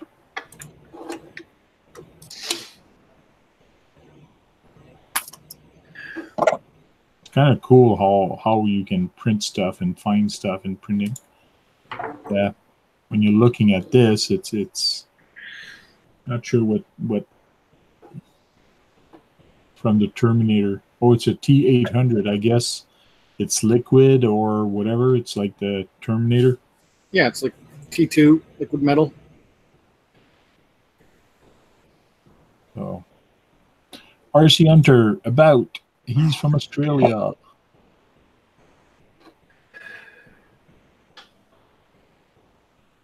United Kingdom. Sorry, my bad. Everything about RC channel. Videos. His latest video is about 3D printing. The video before that was about 3D printing. Oh, there's a rock crawler. Rock crawler trail run.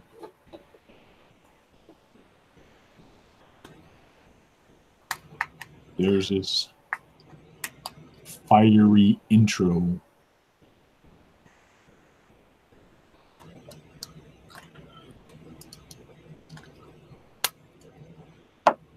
.3D is awesome. So who were you with that day? Were you all by yourself or was there other people with you? I think he was all by himself. Oh, there's a gate. You can't go through. There's a gate. He says, screw that. I'm just going to go around.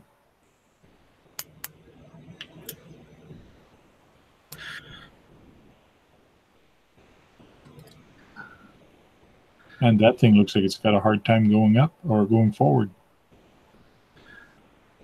I'll be back, fellas. Cool. That is cool.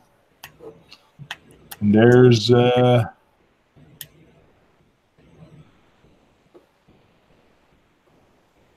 man himself here. Damn, she sunk. That's when he lost his boat.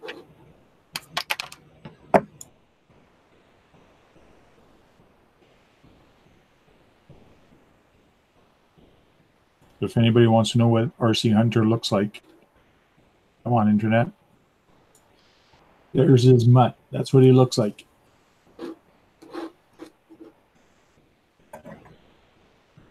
The face only a mother can love, and that's the face you'll see on a milk carton for a missing person. No, just kidding. Cool. Cool channel, lots of cool stuff. Go check him out. RC Hunter.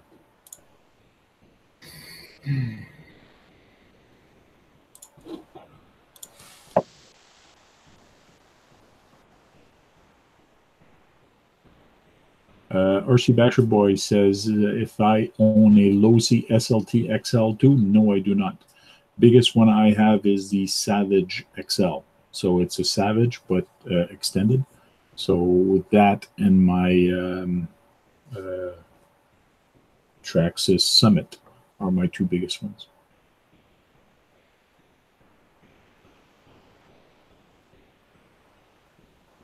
Show is both, yeah.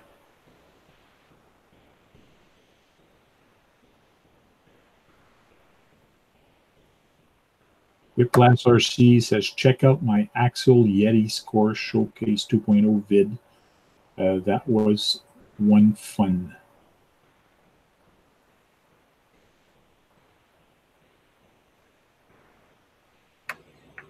What editing app do you recommend? I actually use the Samsung. That's what I use. On my phone, I use the... actually, you have to go on the Samsung... not Sony Play Store, but you have to go to the Samsung Play Store to actually pick it up because it is not. But it's called Video Maker. It's from Samsung, and it works great. So movie Maker, and that's what I made my last video with my with the slow-mo, and the only thing I don't like is the text. The text kind of sucks for the text. But other than that, it's free, and it works great on the phone. Well, so you're making full videos on that? Like your Tonka run was with a phone editing? The Tonka run was all with the phone. Oh, okay. Nice. Yeah, I can't seem to get to, like, I don't know. I've used auto edit programs on my phone, but I haven't, like, cut up an actual video on my phone yet. I still use, like a laptop, desktop style. Yeah, I usually also use it, but this was a short video, and it was something that was going to be very quick. And tomorrow's video that I'm going to post for the Conformal for this stuff is also going to be done just on my phone.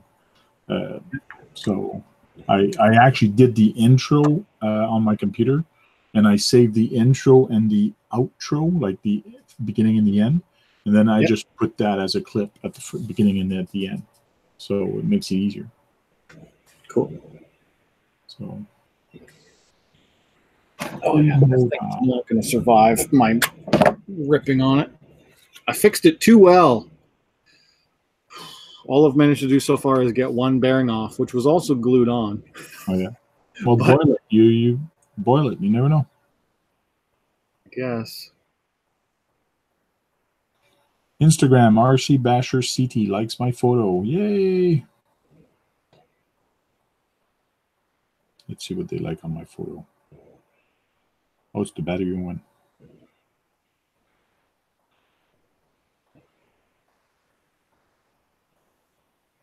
Cool. So let's go see Sean RC Adventure is actually watching us. Hey, Sean, how are you doing?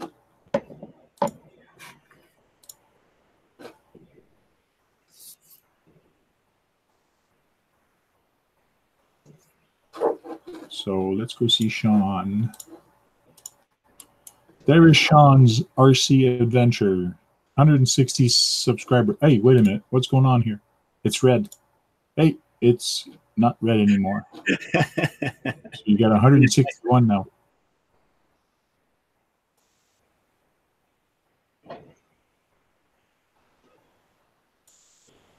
So he's got TRX4 and D90s. Cool.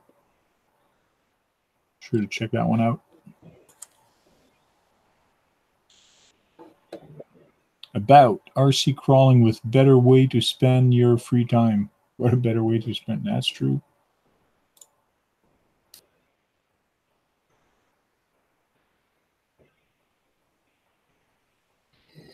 So yeah, throw more keywords in that about section of what you have, and it helps with YouTube analytics. Yeah. Getting people to your channel. So if you have a TRX4, say you have that, and yeah, in the description, yeah, or whatever brands you show the most. I mean, I'm telling you to do that, but if you looked at my own, I actually don't have a bunch of my brands listed either. But I've heard that that's a good thing to do. Cool.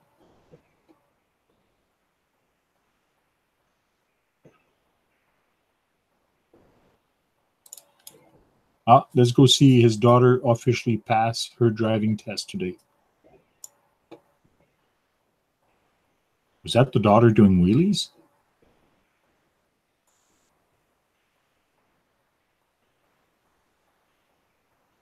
People are getting out of the way.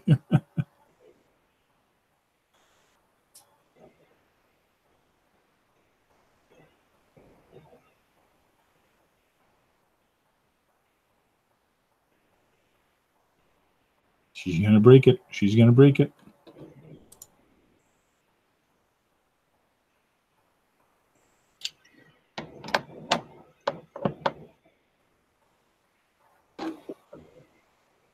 It's fun seeing the kids having fun with the RCs. My son, a little while back, I took his Traxxas Slash two-wheel drive.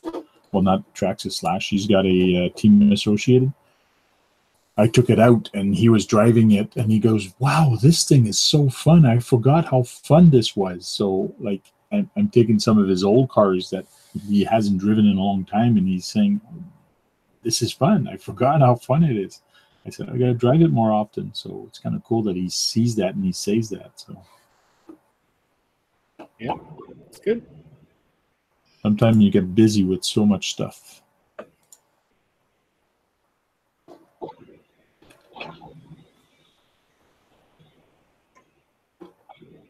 JP Slayer Racer. Let's go see your channel.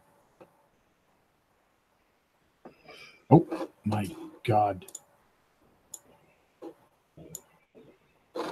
There's another one that it's red. 567. Nope. 568. First time trying live for 38 minutes. Good job. Happy New Year. Go see what the about is all about. He's got his email, everything fun and dangerous. RC truck racing, outdoor, fishing and hunting.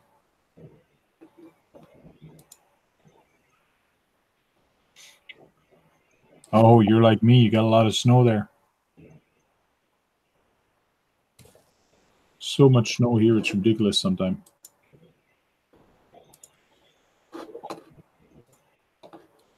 I was going to take my Tonka, my little Tonka truck when I had it. In the morning, I was going to do a video, but we had so much snow. Like we had a good 5 or 6 inches of snow in the morning.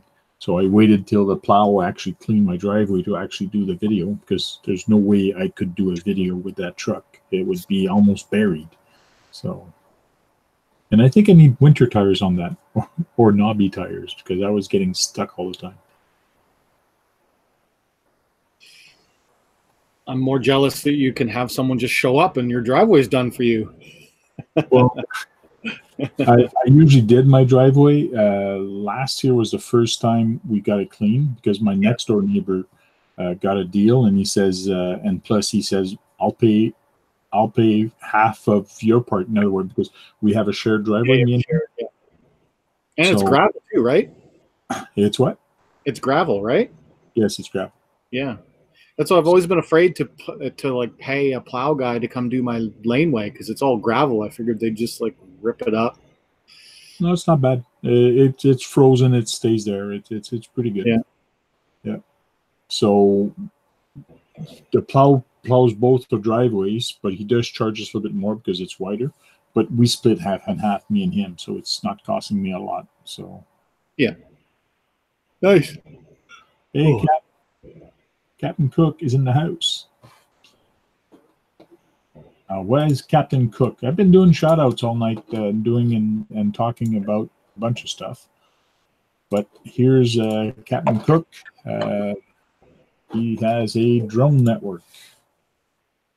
So if you guys want to know about drones, go check him out. He's got a lot of stuff. He does go live most nights. I think he was actually live today, I think. He is usually live on Thursday. Is this thing on? For an hour and 21 minutes. Yeah, I guess it was on. He was flying a wing here, so that's kind of cool. So check him out. It's always a good show, always fun. He does use a green screen, and I did get lighting kit and a green screen on my lighting kit that I get. So I'm probably going to do something similar to that also. But it might be when I do my tech talk or whatever. So it's not going to be on the live. But he's got a good bandwidth for uploads, because his quality of his video on his live stream is just awesome. I'm jealous.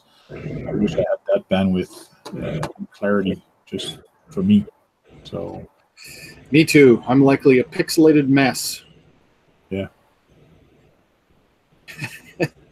Like, yeah, you are. Because I don't get to see how bad it is. On my end, it looks like perfectly good HD because it shows me my my camera feed, not after it goes through my terrible internet.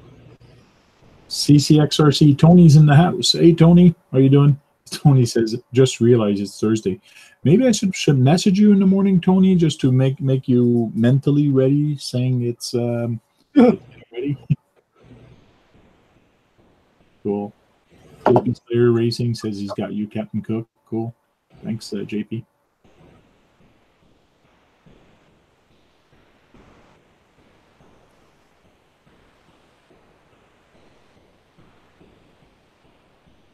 He's been working all night. Of course you've been working. You're busy working on 3D printing, working on your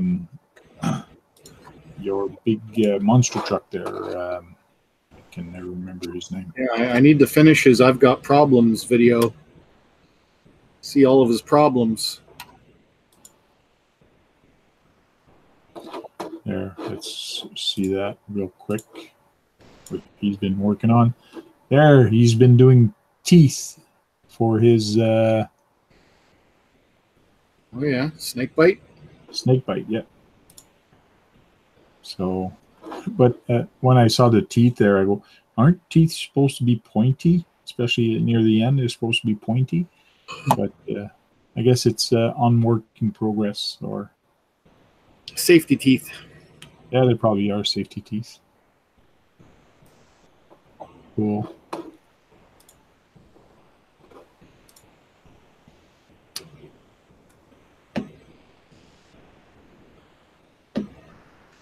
All in Guatemala and editing footage from Bahamas. Cool. Looks like fun. Oh, Steve OD's back. Oh. Hey.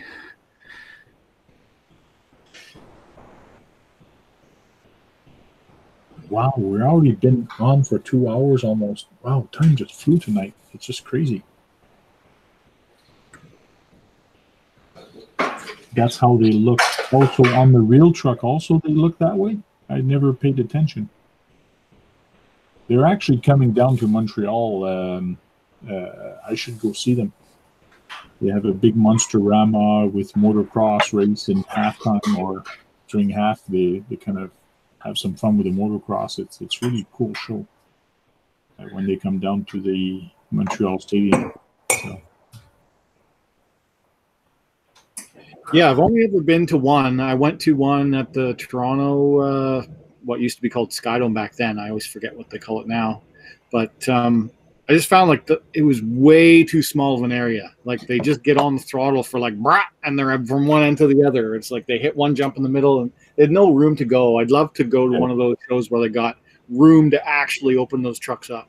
Well, in Montreal Stadium, where they actually play baseball, Stade Olympique, Olympic Stadium, there's a lot of room there. It's a good show. The arena here in Ottawa, it's a friggin' arena. It's not big enough. It's like you're saying. Yeah. Just start hitting the throttle, they have to hit the brakes. Yeah, exactly. So it looks like RC Basher wants me to do a 7-hour stream. So I don't know what we're going to talk about. Maybe I should start bringing cars down. Yep. You got to do a collection video, live stream it? Yeah. Or I'm going to sit here and say, okay, this one is my puppy. This is my dog, my Vetera 2.5 there's my Polaris. There's my Tonka. And that shelf is my vintage cars. Oh, talking about vintage. Let's go have a look and real quick see something. Hold down.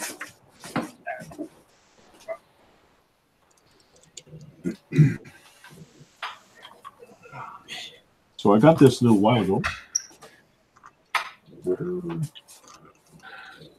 Oh, there it is. So,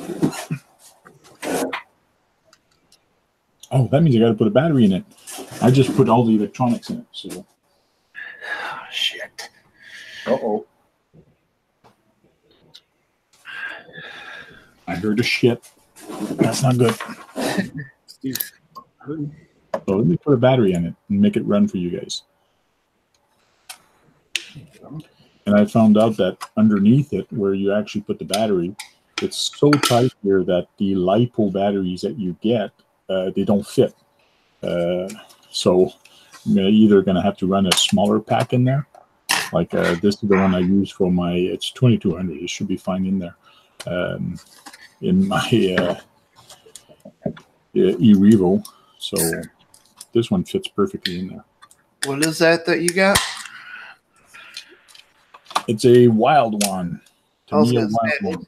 like Tamiya Grasshopper loads up from the bottom. Yeah. So today I got off work a little early, so I actually came here and I installed all the electronics in this thing. So she's ready to go. And she's all waterproof. So there's a nice wiring job that I did. You barely see the wire and they're all hiding. It's a torque tune motor. So everything's hidden. It's a real wild one. Wild one.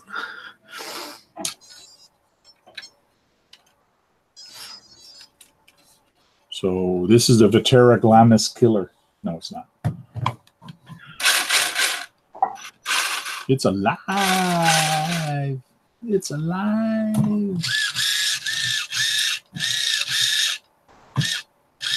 Yeehaw.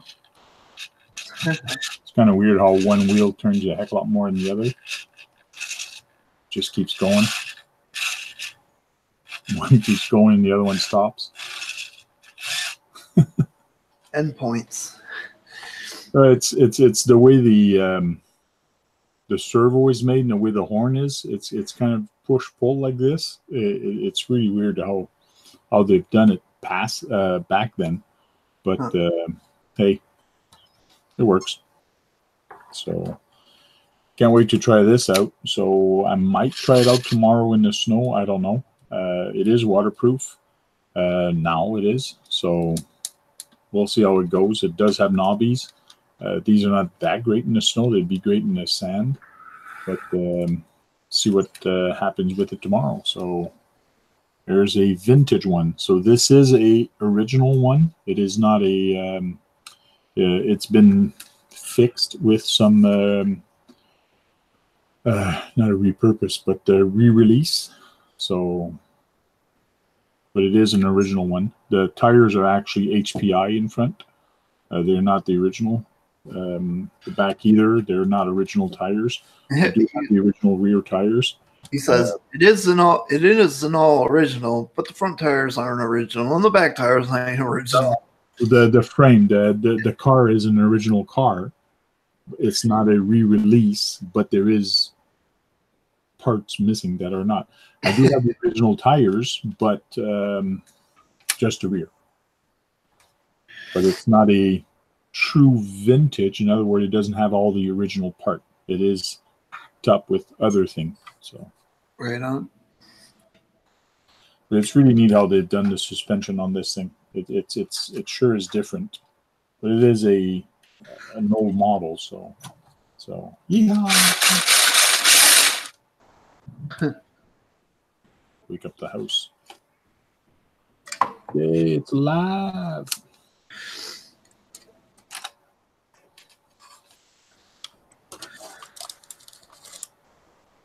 That noise, though. Oh, you don't like that noise, or you like that noise? It is a great looking, and I was thinking of getting a buggy, and it's especially for next summer at the G6. They have an event called Vintage Race. So at the beach, they actually race with the cars. Vintage, there was Slash, there was Monster Truck, and there was rock crawlers. So they did kind of a track on the beach, and you had to go a little bit on the water. So 2 times Death from the LED wheel, his car actually went in the water, and it was not waterproof. So 2 times he has to change a receiver on it. He actually blew the receiver. So, oops. But it's really neat how the details on this driver also, like how it was painted and all that. So I don't know if it's original paint or if it came painted, but it's got a lot of nice detail on it. So it's really neat. It's a nice little buggy. So that's a vintage, and the other one I have that's vintage. So me and my son are going to race on the beach. So I told him I don't know which one he's going to use yet, or which one I'm going to use. But the other vintage one I have is this one, the Tamiya Super Hornet. Now I think this one is going to be faster, but this one is vintage in the sense that it's got vintage electronics in it. Manual speed controller. Oh yeah. The old speed controller. The analog speed controller. What about the remote? It's got crystals. Yeah, the remote is also crystal. So, for people that don't know. Yeah, show them the manual speed controller. There you go. Yeah, there's the manual speed controller. Yeah. So, let me lock the camera to me. And present everybody. There we go. Now I'll get a little closer. So the speed controller is here, and to make it go, it actually works on a servo. So when the servo actually turns, it slides this thing, make it go. And here's my crystal. So this thing actually has 2 servos. One here for the speed, and one here for the steering. So this is vintage. Like, what would happen when your battery gets low with a manual speed controller? Well, the battery goes underneath, and the battery supplies both servos. Yeah. Oh, I always just had problems with the manual speed controllers when it would start to run low, that it would get like stuck in a running position, and then it would, do a runaway on you.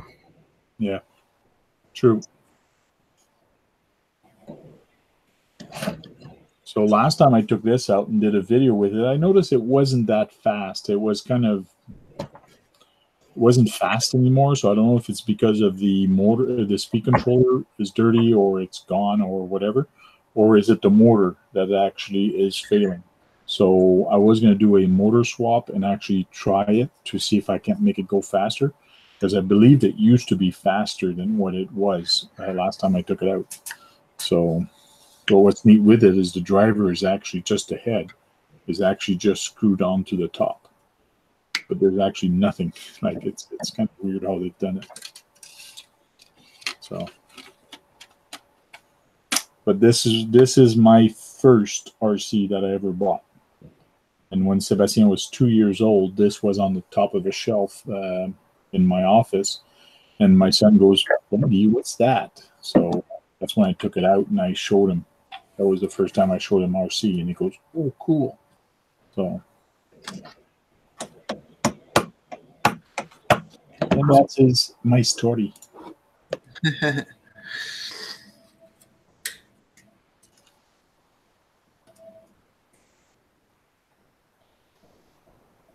I got to look at when the Super Hornet was out and when the Wild one came out. To look at the history.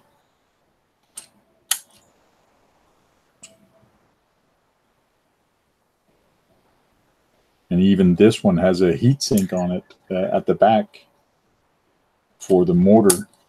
It's right here. And it says "caution hot," and it does become hot. So it's like a big brick, a piece of stone, whatever that's in there, and that just takes the power. It's a cool little buggy.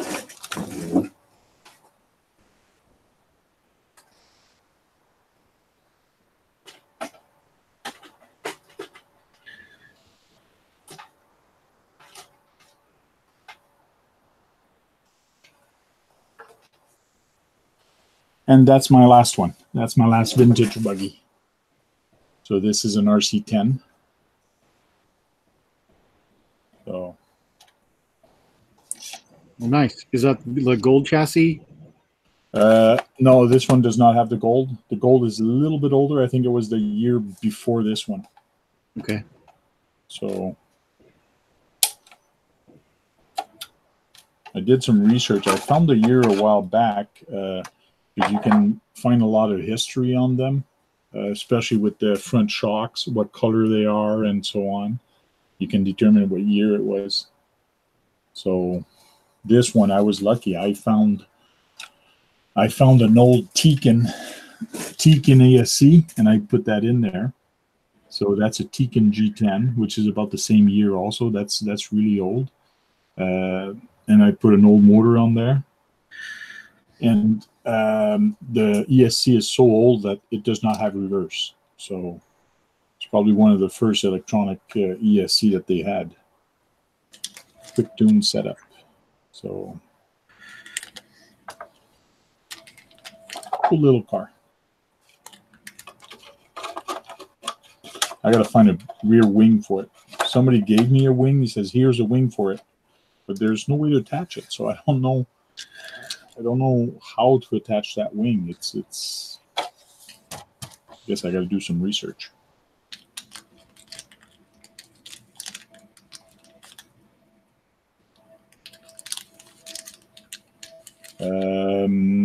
Tank, did you build that? The Tamiya Super Hornet, I actually built from scratch. It was a kit that I had to build when I first got it.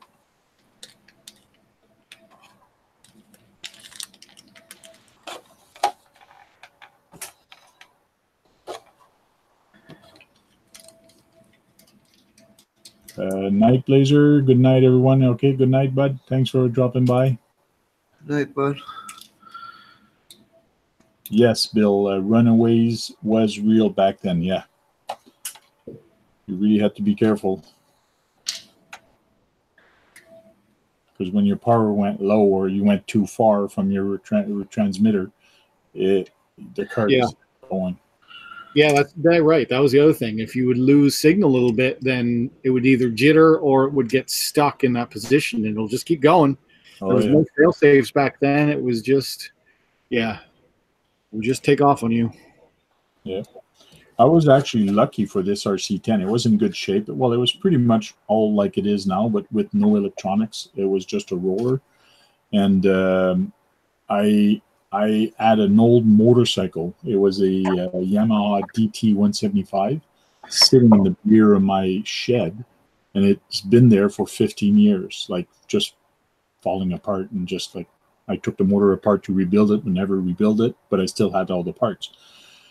So one guy put this on the thing, and I know he rebuilds motorcycles, so he puts it for trade or sell. So he didn't put a price. So I called him up right away. I said, "Do you want to trade for a motorcycle?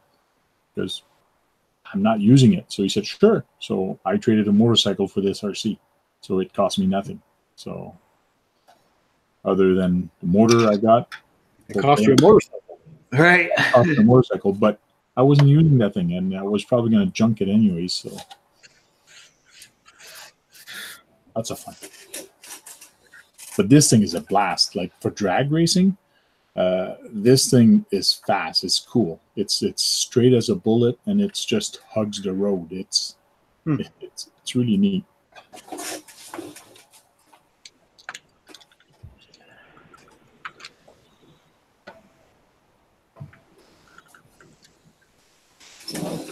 Cool.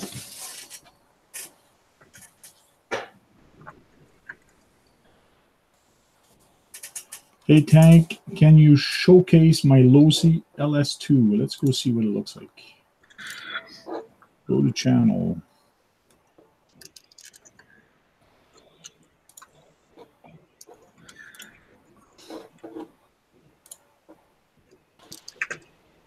Where is the Losi SL2? How far down is it?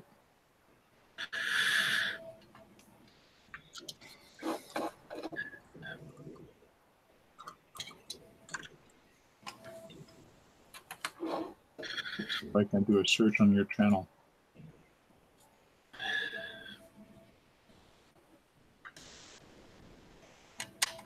Broken wheelie bar. Let's have a look at that one. I like broken parts. Yeah, I started watching that one, I think, a while back.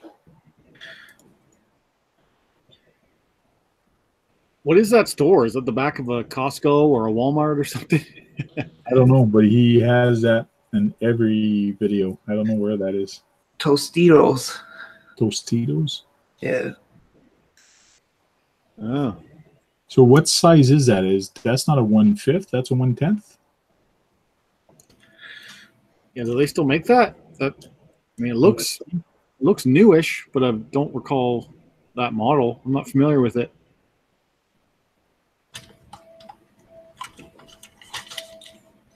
XXL.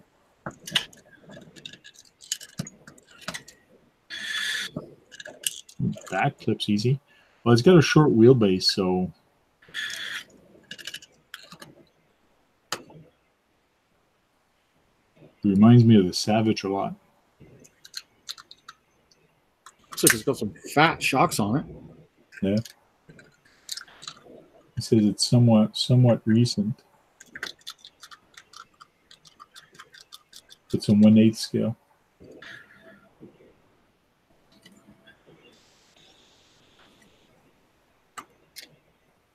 Nice. Cool.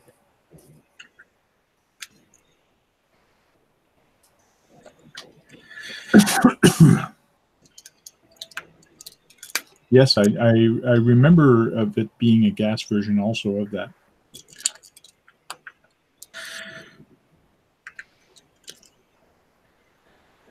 Those ramps are neat for backflips. That truck must be easy to do backflips and front flips. It's got such rotational mass for tires, and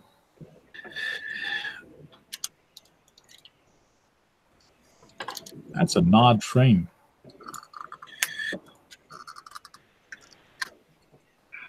That's a weird way they do the frame. The chassis, yeah, the chassis is pretty wild looking. Like it's all hollow on the bottom. It's really interesting.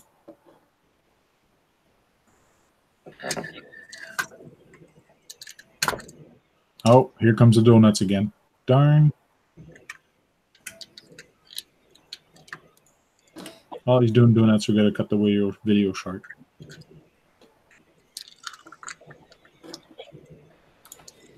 So if we go copy V, low C SLT, low C comp, 1/8 gasoline, low C. Let's see if some Horizon Hobby. Let's see if they still have it in stock.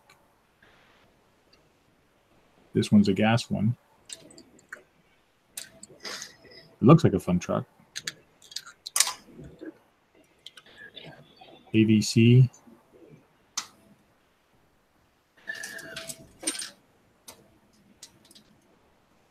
Yeah, that's the gas one.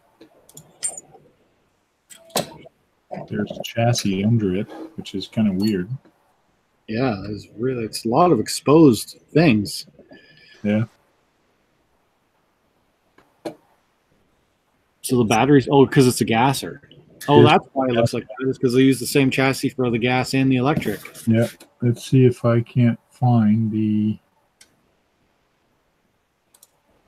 one that's just. Can we search on this one? Search by part number.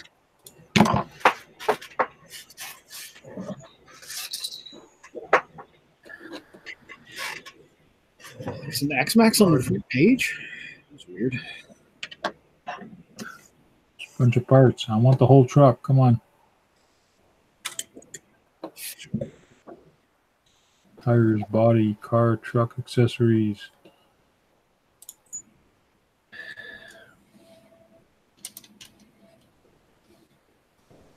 Oh, that sucks.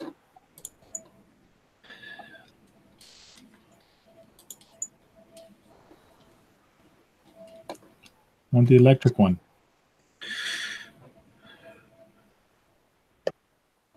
Gas.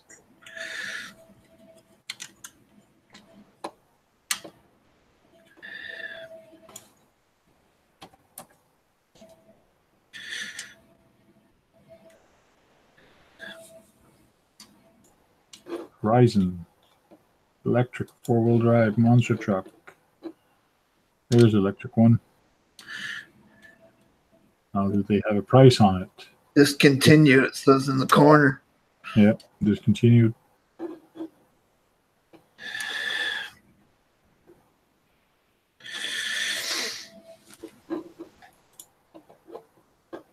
See if we can't see under this one again. There's the big motor, battery pack. That's really weird how they put the motor.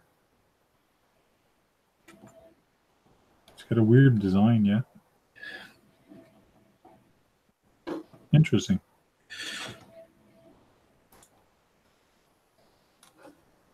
Cool.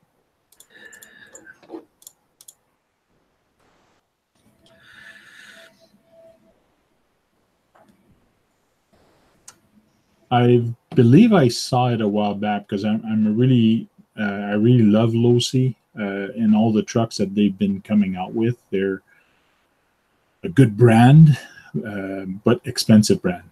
But like with any good cars, you're going to pay and you're going to get quality. So, and Losi is a good quality manufacturer. So.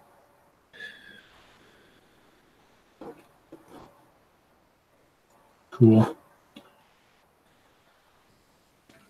Well, it's 11:45, guys. I'm going to cut this video. Thank you for dropping by. It's already been 2 hours and 15 minutes. Time just flew tonight. Thanks a lot. Don't forget to drop a thumbs up on the video if you liked it, and comment below. And we'll see you next week on RC Talk, and talk more about RCs and other related stuff that happens throughout the world. And hopefully next week I'll have all my lights set up so you'll see better all the cars in the back. Thanks a lot, guys. Let's do a round table. John, you say bye first. Bye, everyone. Thanks for watching. Thanks for jumping in. Steve O.D. from the 313. Later. So when's the next Tommy build coming up? Tuesday. Tuesday, next Tamiya build. Yep. Tomorrow night, live hangout. Shameless plug. Oh yeah, you're live tomorrow night, right? Yeah. Yep.